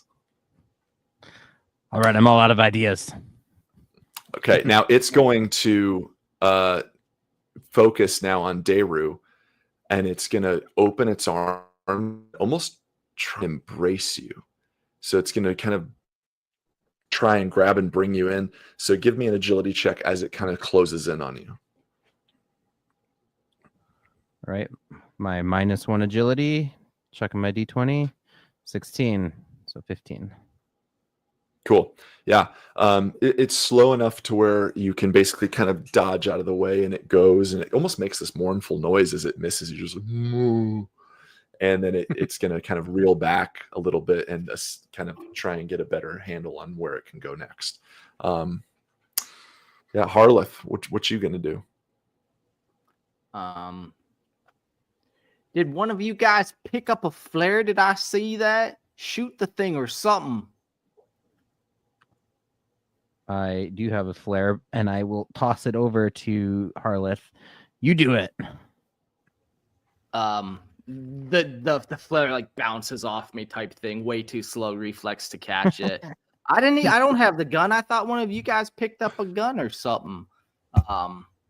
Somebody has a flare gun, but he also gives you what you recognize as like a hand flare, like something that you don't need to shoot. Well, in that case, yeah, like crack that open and throw it at the demon, and see if I can, just kind of catch it on fire. I guess melt it a little bit. Okay, yeah. So you kind of break this thing off. This red flame emits sparks from the top, and this thing burns bright. It almost recoils for a moment. Yeah. Give me where are you throwing it? Towards center mass. Yeah. Okay. Give me a presence check. I'm gonna see how accurate your throw is. I rolled a 10, so 11 total. Okay. Yeah. It you huck this. Why don't you give me a one-liner? Give me a one-liner as you throw this thing. Take that, you foul beast! Back to the abyss with you. Okay. You huck it, and it kind of bounces off the mass and falls into the ichor and sits there, just kind of starting to sink a little bit. And as soon as it touches that blackness, this thing erupts, flame on top of liquid, and it just starts spreading quite quickly. And that sulfuric smell starts burning your nose and your eyes even. And this erupts in flame, and it is screaming now at you, and it's coming quite fast. So this thing is engulfed in flames, and it is now going to take a swing at you, Harleth, and it's going to kind of slam one of its fists at you in reaction to your throw as it's burning and recoiling in pain. So give me an agility roll. I roll a 13. Cool. Yeah. Bam. It slams and just misses you. You dodge out of the way. Not today. Yeah. Let's go to Torval.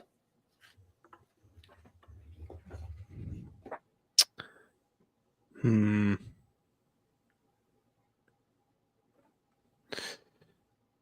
don't have any gun or anything. I just have my wrench, so I assume that like it's close enough where I can whack it with the wrench. Yeah, once its fist kind of comes down, you have an opportunity to kind of slam that thing down onto its kind of I'll do that. claw. Even though like part of me is like really sad that I have to hit it for some reason. I don't know why I'm feeling this way, but Okay. here we go. And I roll a 4. Miss. Boom. Yeah, just dings into the ground.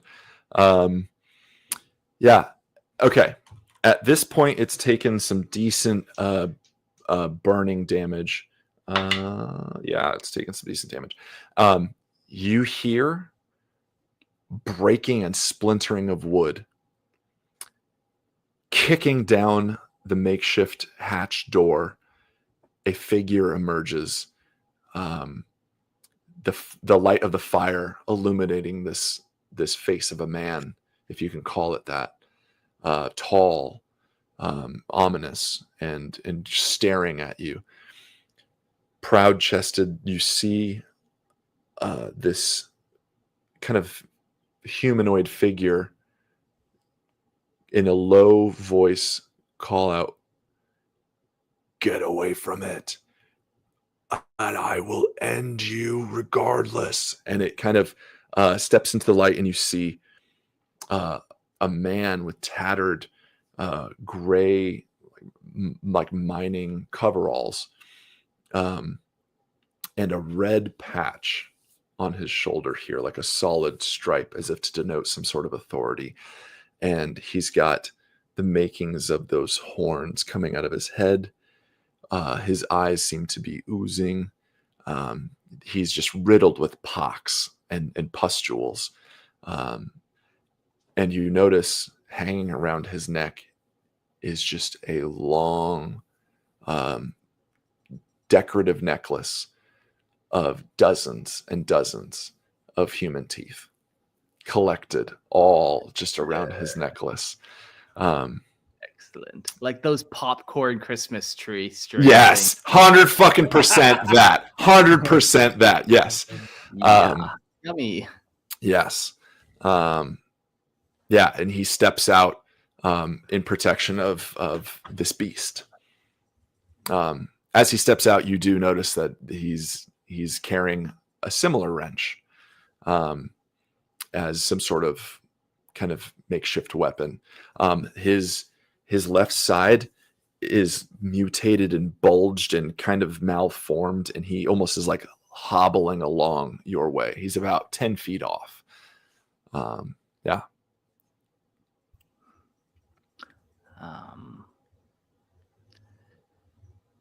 I will kind of square up, I guess, with that guy and wind up the old hook and for the God Emperor, and I'll charge him and try to swing my weird hook at him. Okay. Give me a D20, whatever your best roll is, either agility or strength. I rolled a 15 plus 1 strength, 16 total. Yeah. Tell me how you hook into him and where you kind of hit him. So I'll run up to him, kind of hobble, and it's a big overhand one, so I'll probably hit him in like the top shoulder area. Mm-hmm. I'm not aiming. Yeah, you're gonna get him. Yeah, get him in kind of that mass of flesh and stuff. Boom, you hook him. How much damage are you doing on it? It does D6 damage. So I rolled a 3. Okay. Noted. All right. When you go to swing at him, you catch just a corner of where all those numbers usually are on the on kind of the uniform, as it were, and you notice 3 letters, big and bold, K-A-R, car, and your heart sinks. Okay, he said he takes 3. Yeah.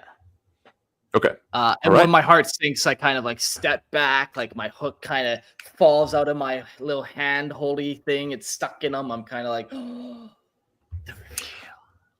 I'll say you won't lose the hook, because I think that's a little bit too, but you definitely pull it back, and you're just kind of taking it back. Yeah, and you see Daxon Carr in his new form, kind of just leering at you and ready to. How is this a human? Yeah, Torval, what you gonna do?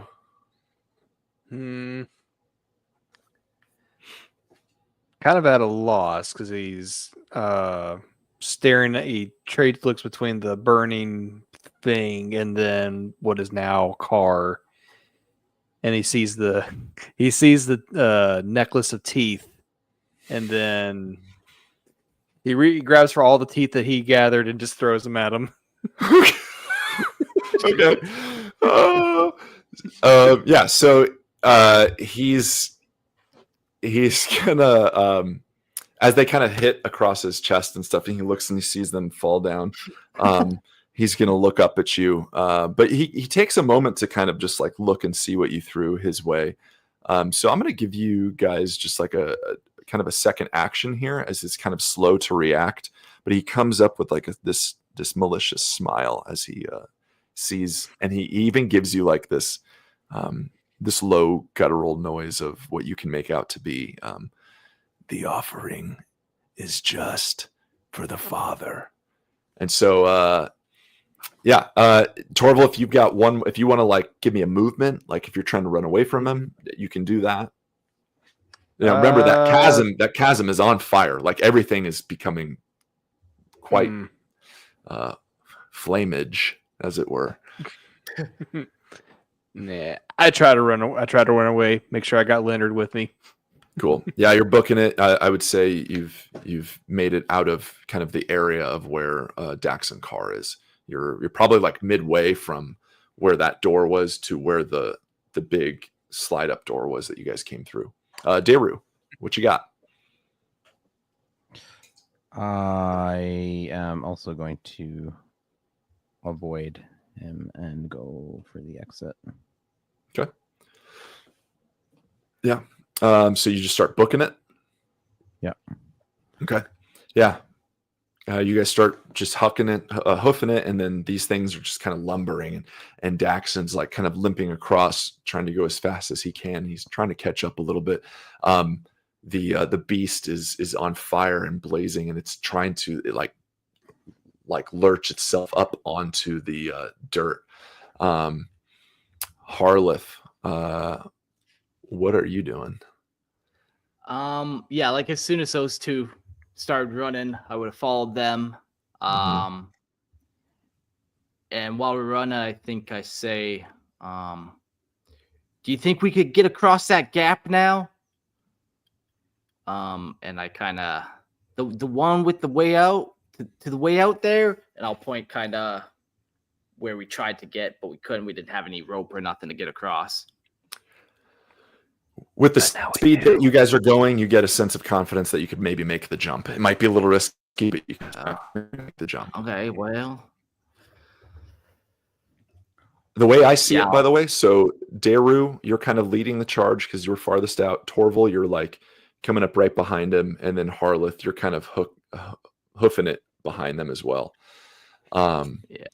The beast now is going to lumber onto the rocks, burning, and he is going to go for Torval.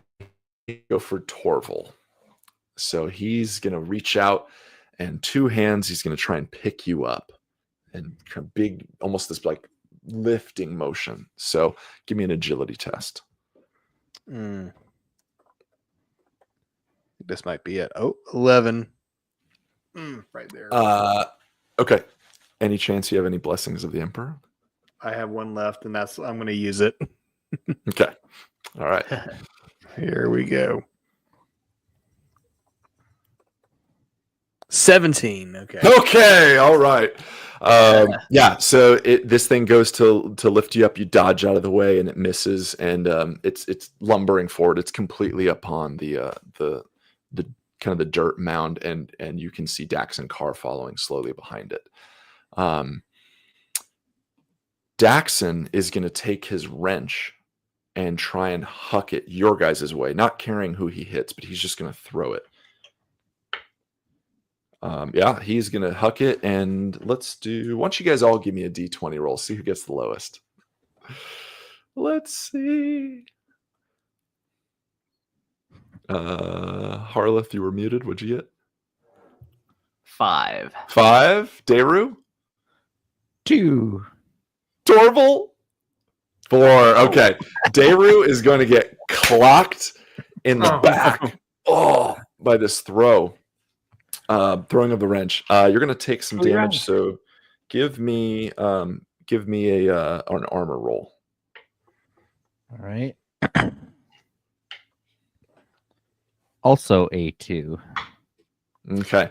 You're going to take. It's going to hit you in the back of the head, and you're going to slide forward, and give me another D20 roll. 8. Okay. You're going to take 4 damage as this hits you in the back, and you lunge forward, and you slide across towards the gap that you meant to jump, and you are getting dangerously close, and you just start to catch yourself before these flames kind of come up where the ichor is. But you're going to take 4 damage. Okay. What do you got? I'm at 1 HP. Okay. All right. And I have a screaming headache. Yes, you do. Yeah, your back just gets slammed by this wrench. Keep moving. Yeah. All right. Let's go to Harleth. Yeah, I'm gonna keep running. I'm the last person in the line, so it's kind of awkward for me to like outrun the other guys. You're gonna catch up pretty quick. You have to make a decision now because Daru has reached the edge and is fallen essentially. If you keep at the speed, you can maybe make the jump. If you stop to try and save him, you put yourself at risk. I'll keep going to make the jump. Okay. So yeah, I'll cut the jump. Give me an agility roll. And we're gonna need just a low number on this. So let's see what you get. I rolled a 14. Yeah, okay, cool. I needed an 8, so that was good.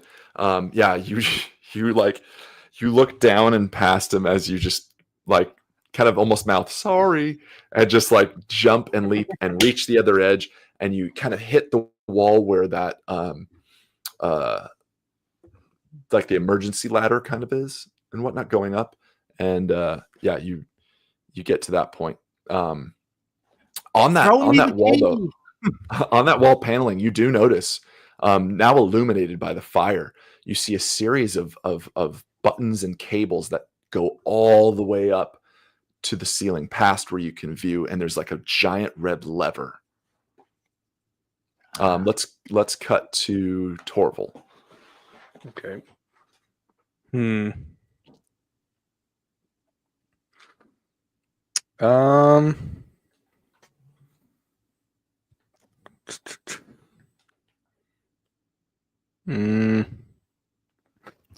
I guess my better judgment, I'll try to stop and save Daru. Okay. And then I commune with Leonard one more time, give him a look at the monster, and I just yuck Leonard at him. No, hero. Oh man, Leonard. Okay. Do you say it? Yeah. What are your parting words to Leonard as you check it at the beast? Let's see here. Leonard. Oh, hold on. Okay. I will meet you in the garden with the grandfather. You throw it, and it hits the face of this beast, and it like again sticks to the side, and kind of like this long like writhing tongue comes out to catch it just by its jaw, and it like rolls Leonard into its mouth, and you see it kind of like gulping down your best friend, this skull. The beast almost smiles. You get this sense of pride and joy that it has some sort of assimilated this organic feature. And yeah, you pull Daru up. Daru and you are at the edge of this thing here. The beast is going to take some more damage. Okay, it's going to fall to the ground now after like lapping up Leonard and ingesting it, and it's starting to get pretty crispy as it's burning. It falls to the ground and starts reaching out. Daxon Carr is lumbering forward and gets about 5 feet from where you guys are. Daru, you're now standing up. What are you going to do? I kind of shake off the impact damage. My vision's a little blurry. I'm going to start tying the shovel to this rope I have around me as quickly as I can and try and swing it to hook onto the ladder. Whew. Give me a D20 roll, and I'm going to need like a 16. Ooh. 7, but I'm going to use my Blessing of the Emperor, my one and only. Okay. And a 10. Okay. You huck this thing and throw it, and it doesn't make the distance. And in fact, the rope or cabling kind of starts burning as it catches on fire. Yeah. It's Daxon Carr, unless you got something, Harleth. No, I just see that happen, and I say, "Don't throw the security tape." Yeah. You're gonna need it if we're gonna get out of here. So you better think of something to get me out of this. Yeah, because Daru, you've got the disc, right? Yeah. Okay. Daxon Carr is going to come up, and let's see. 1, 2, 3 is Torval. 4, 5, 6 is Daru. Daru, from behind you, Daxon is going to try and kind of grab and choke hold with his like one massive arm that's just made of like this bulging flesh. Give me an agility roll. Agility -1. Dice roll 6. So 5. Okay. I'm just He grabs you.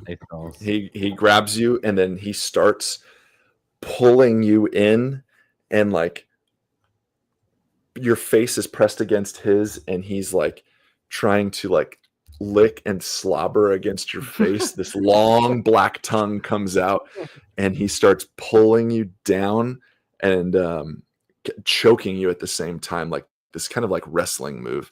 You're gonna take some damage. So give me an armor roll. Fuck. All right. Minus D2 armor. And I got a 6.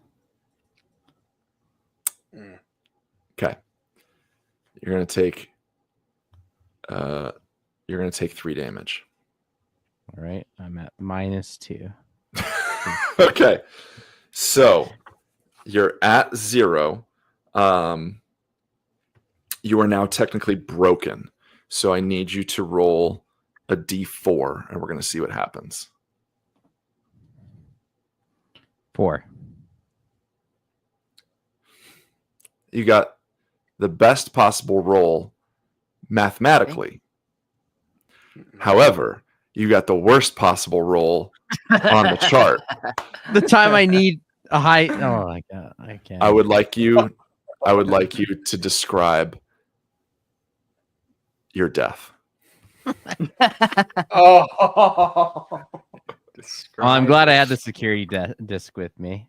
I was born under an unlucky star. My life has just been nothing but misery and suffering. So I guess this is a fitting end for a miserable life. I guess everything starts to go black. I get tunnel vision as this thing is strangling me. My eyes start to bulge, and just the amount of force that he's like exerting. You described a wrestling move that he's got me locked in. I assume just like eventually my eyes just pop out of my head. You can hear bones cracking and splintering. My spine, my rib cage are just shattering. Poor guy. Yeah, and then just blood out of every orifice, out of the eye sockets, mouth, ears, just pours out, and that's it. Yep. And with your corpse, he kind of like slumps it over his back and like rips half of your body, like your lower half, your legs are just torn off, and he almost like mounts your top half onto his antlers that are sticking out, and so now he's like collected you, essentially. He like hooks it through your jaw, just, and there you are dangling. Collected. Wow, Trophy Christian, for all thank you. time. That was wonderful. Yes, you are dead. And Yeah. from where we're at, I don't think this being kind of the climax, I don't think we're going to give you another character here. So, Christian, I want you to kind of give me descriptions as I do actions here. So I'm going to have you kind of play the part of Daxon, because he's just trying to kill stuff. So you're going to do some rolls for me too. So, Torval, you see this happen. Your comrade has just now been impaled. You've lost your best friend, the skull. You've got one action here. I'm still feeling that sense of melancholy with the beast thing. I've lost my friend. I'm at the, and then Deru. So there's no way for my fat ass to jump that gap. So I just drop the wrench. I just get down on my knees, and I finally find a sense of purpose. Blessed be the grandfather. May I accept his wondrous gifts and boons. Get me out of this despair. Oh, fuck. Okay. Daxon is going to reach his hand down your mouth. With a strong hand. He's going to use a strong Are you hand. sure it's his hand? No, not the strong hand. Oh, no.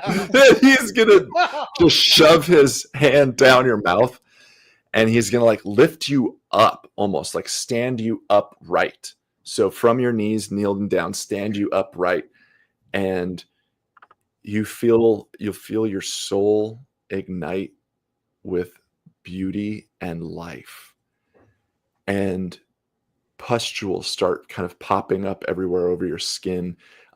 This like large kind of like vine thing grows out of your eye and back into your skull.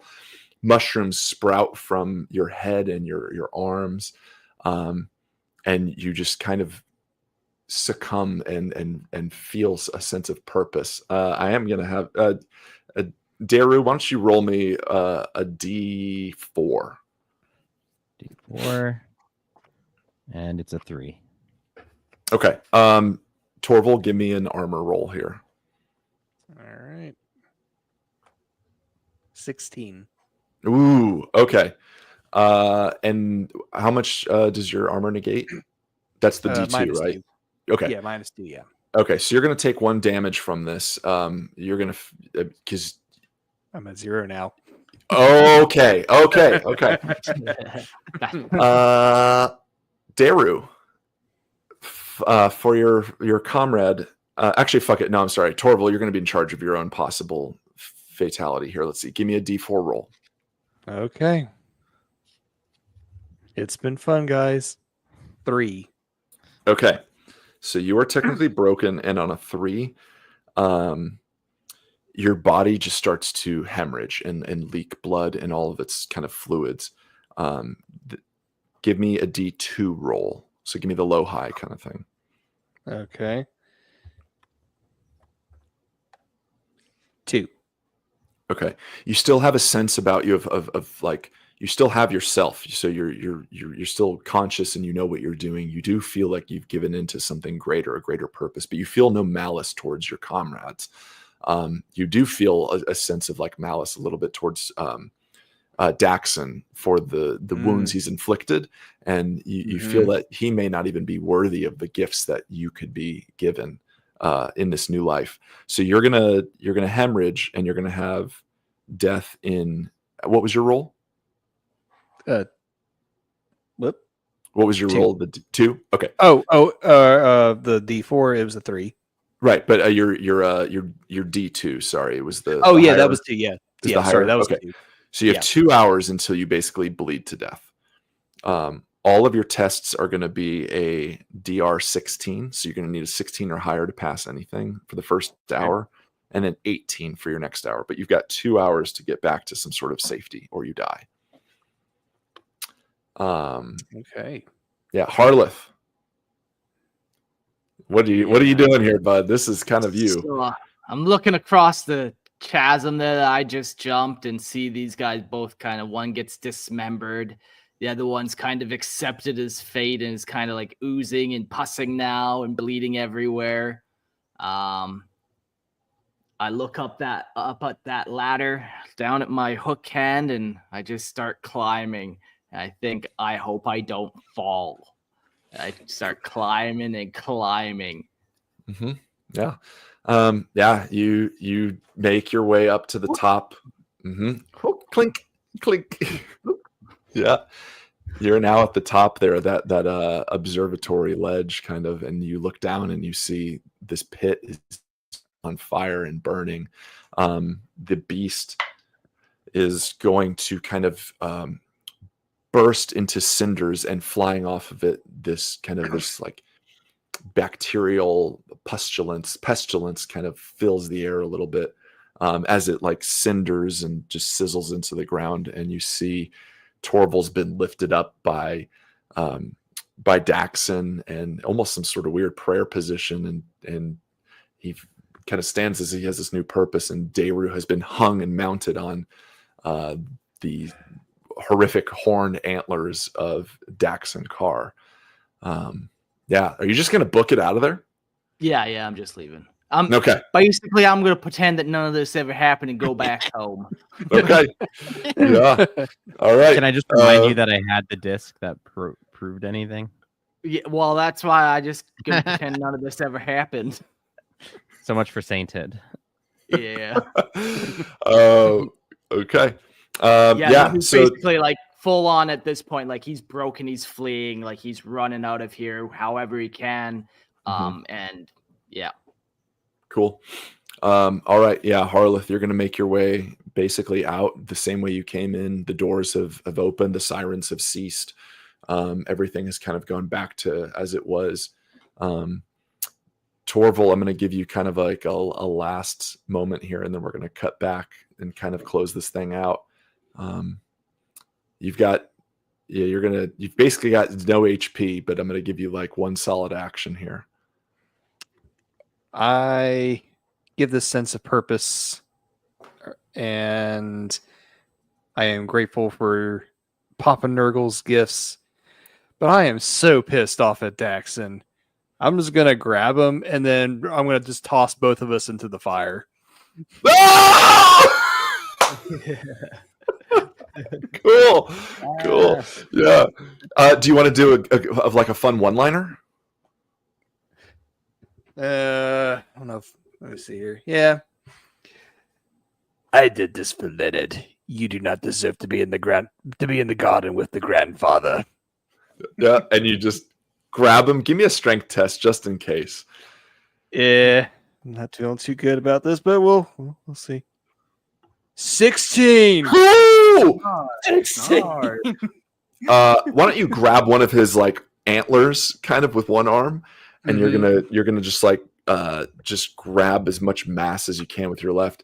And yeah, you look him dead in the eyes and you say this with like your kind of bleeding mouth and like there's no fear. You have zero fear because you know that end is only the beginning, that death is nothing to you, and your form will flow into some sort of new beauty that will serve the greater purpose of Grandfather Nurgle.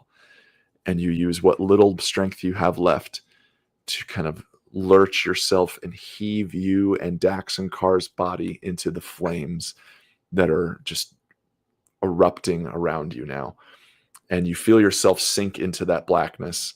What's your last thought as you kind of begin to disintegrate?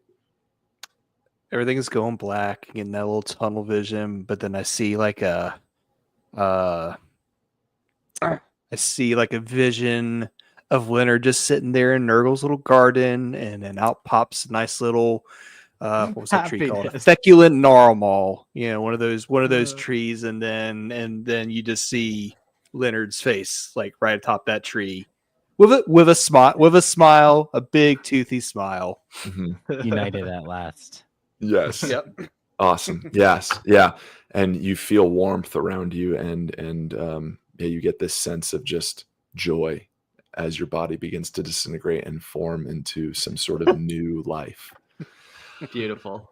Harleth, you book it. You make your way out. You've like the horrors that you've witnessed are nothing compared to the panic of trying to reach that door at the end. Anything that's in your way, you're just barreling through it. Your elbows and arms, you're just hucking it down there. Safety is of the least importance in your journey. I didn't You're see just trying to nothing. make it I didn't alive. see nothing. Yep. Yeah, you make your way up and burst through the refinery door that you first entered through, passing everything, the chaos that has kind of taken this place over. And as you get out to the top, you see on the stone and dirt and gravel all around you as you come up to a red sky. On the ground, everywhere encircled is these sigils, these horrific, what you can kind of guess would be chaotic symbols, glowing with almost like a fire, and it kind of just like a perimeter almost, and you're just running past all of this. In the back of your mind, you know that you will be hunted for whatever life you have left. But a grander purpose lives within your soul now. You feel you've been touched by something greater than yourself, something that was inhuman and at the same perfectly human, something that gave you purpose, something that has now pointed the way towards holiness. And you yourself feel this holiness.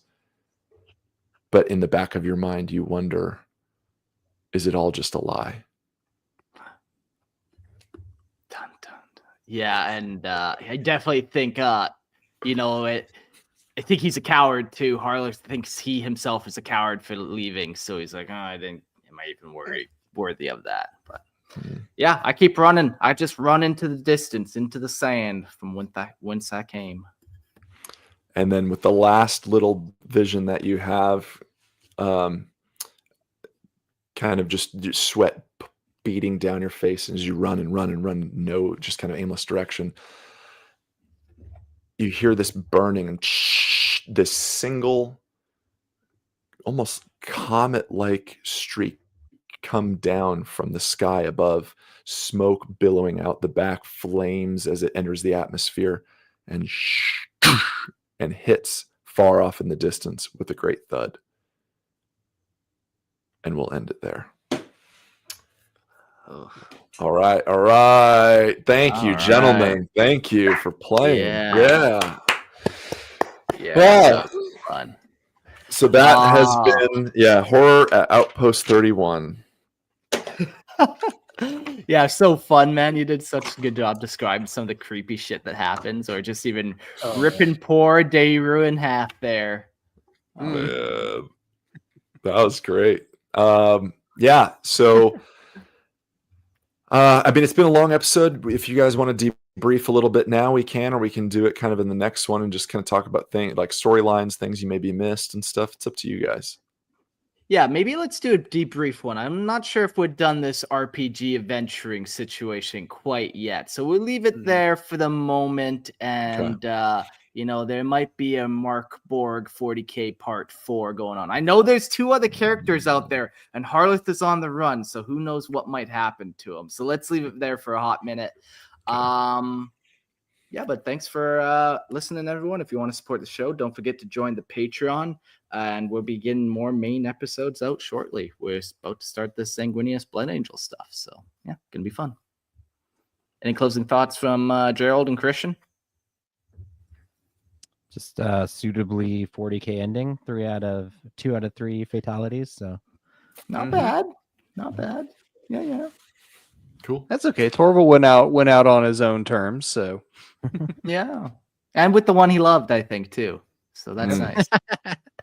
Little romance, a little romantic. Yeah. 40K's got everything. A little horror, a little romance, a little this, That's little right. that. Little this, little that. Yeah. Yeah. Thank you guys. I want to personally thank you for kind of being patient with me in this. A lot of this is a little bit of improvisation, just trying to make things a little more 40K and just see where you guys go. I just a big thanks to the chat and all the folks that support the show. A big thanks to everybody on the Discord and everybody that listens. I mean, if you're listening to this right now, thank you guys just for supporting the show. It's a fucking dream. Like, I can't believe it. I just ran a makeshift 40K RPG that I kind of converted on Lorehammer. Like 5 years ago, Court would be so impressed right now. So it's a big goal. And thank you, Mark, for putting all this together. It's rad. Yeah. No, I had fun, man. It's I'm excited to see where it goes, whether it's with Harless or someone else. There's tons of RPGs out there to play, and we'll definitely get up to some more fun. So, all right, we'll see you guys all on the next episode. Thanks, Courts. Thanks everyone else.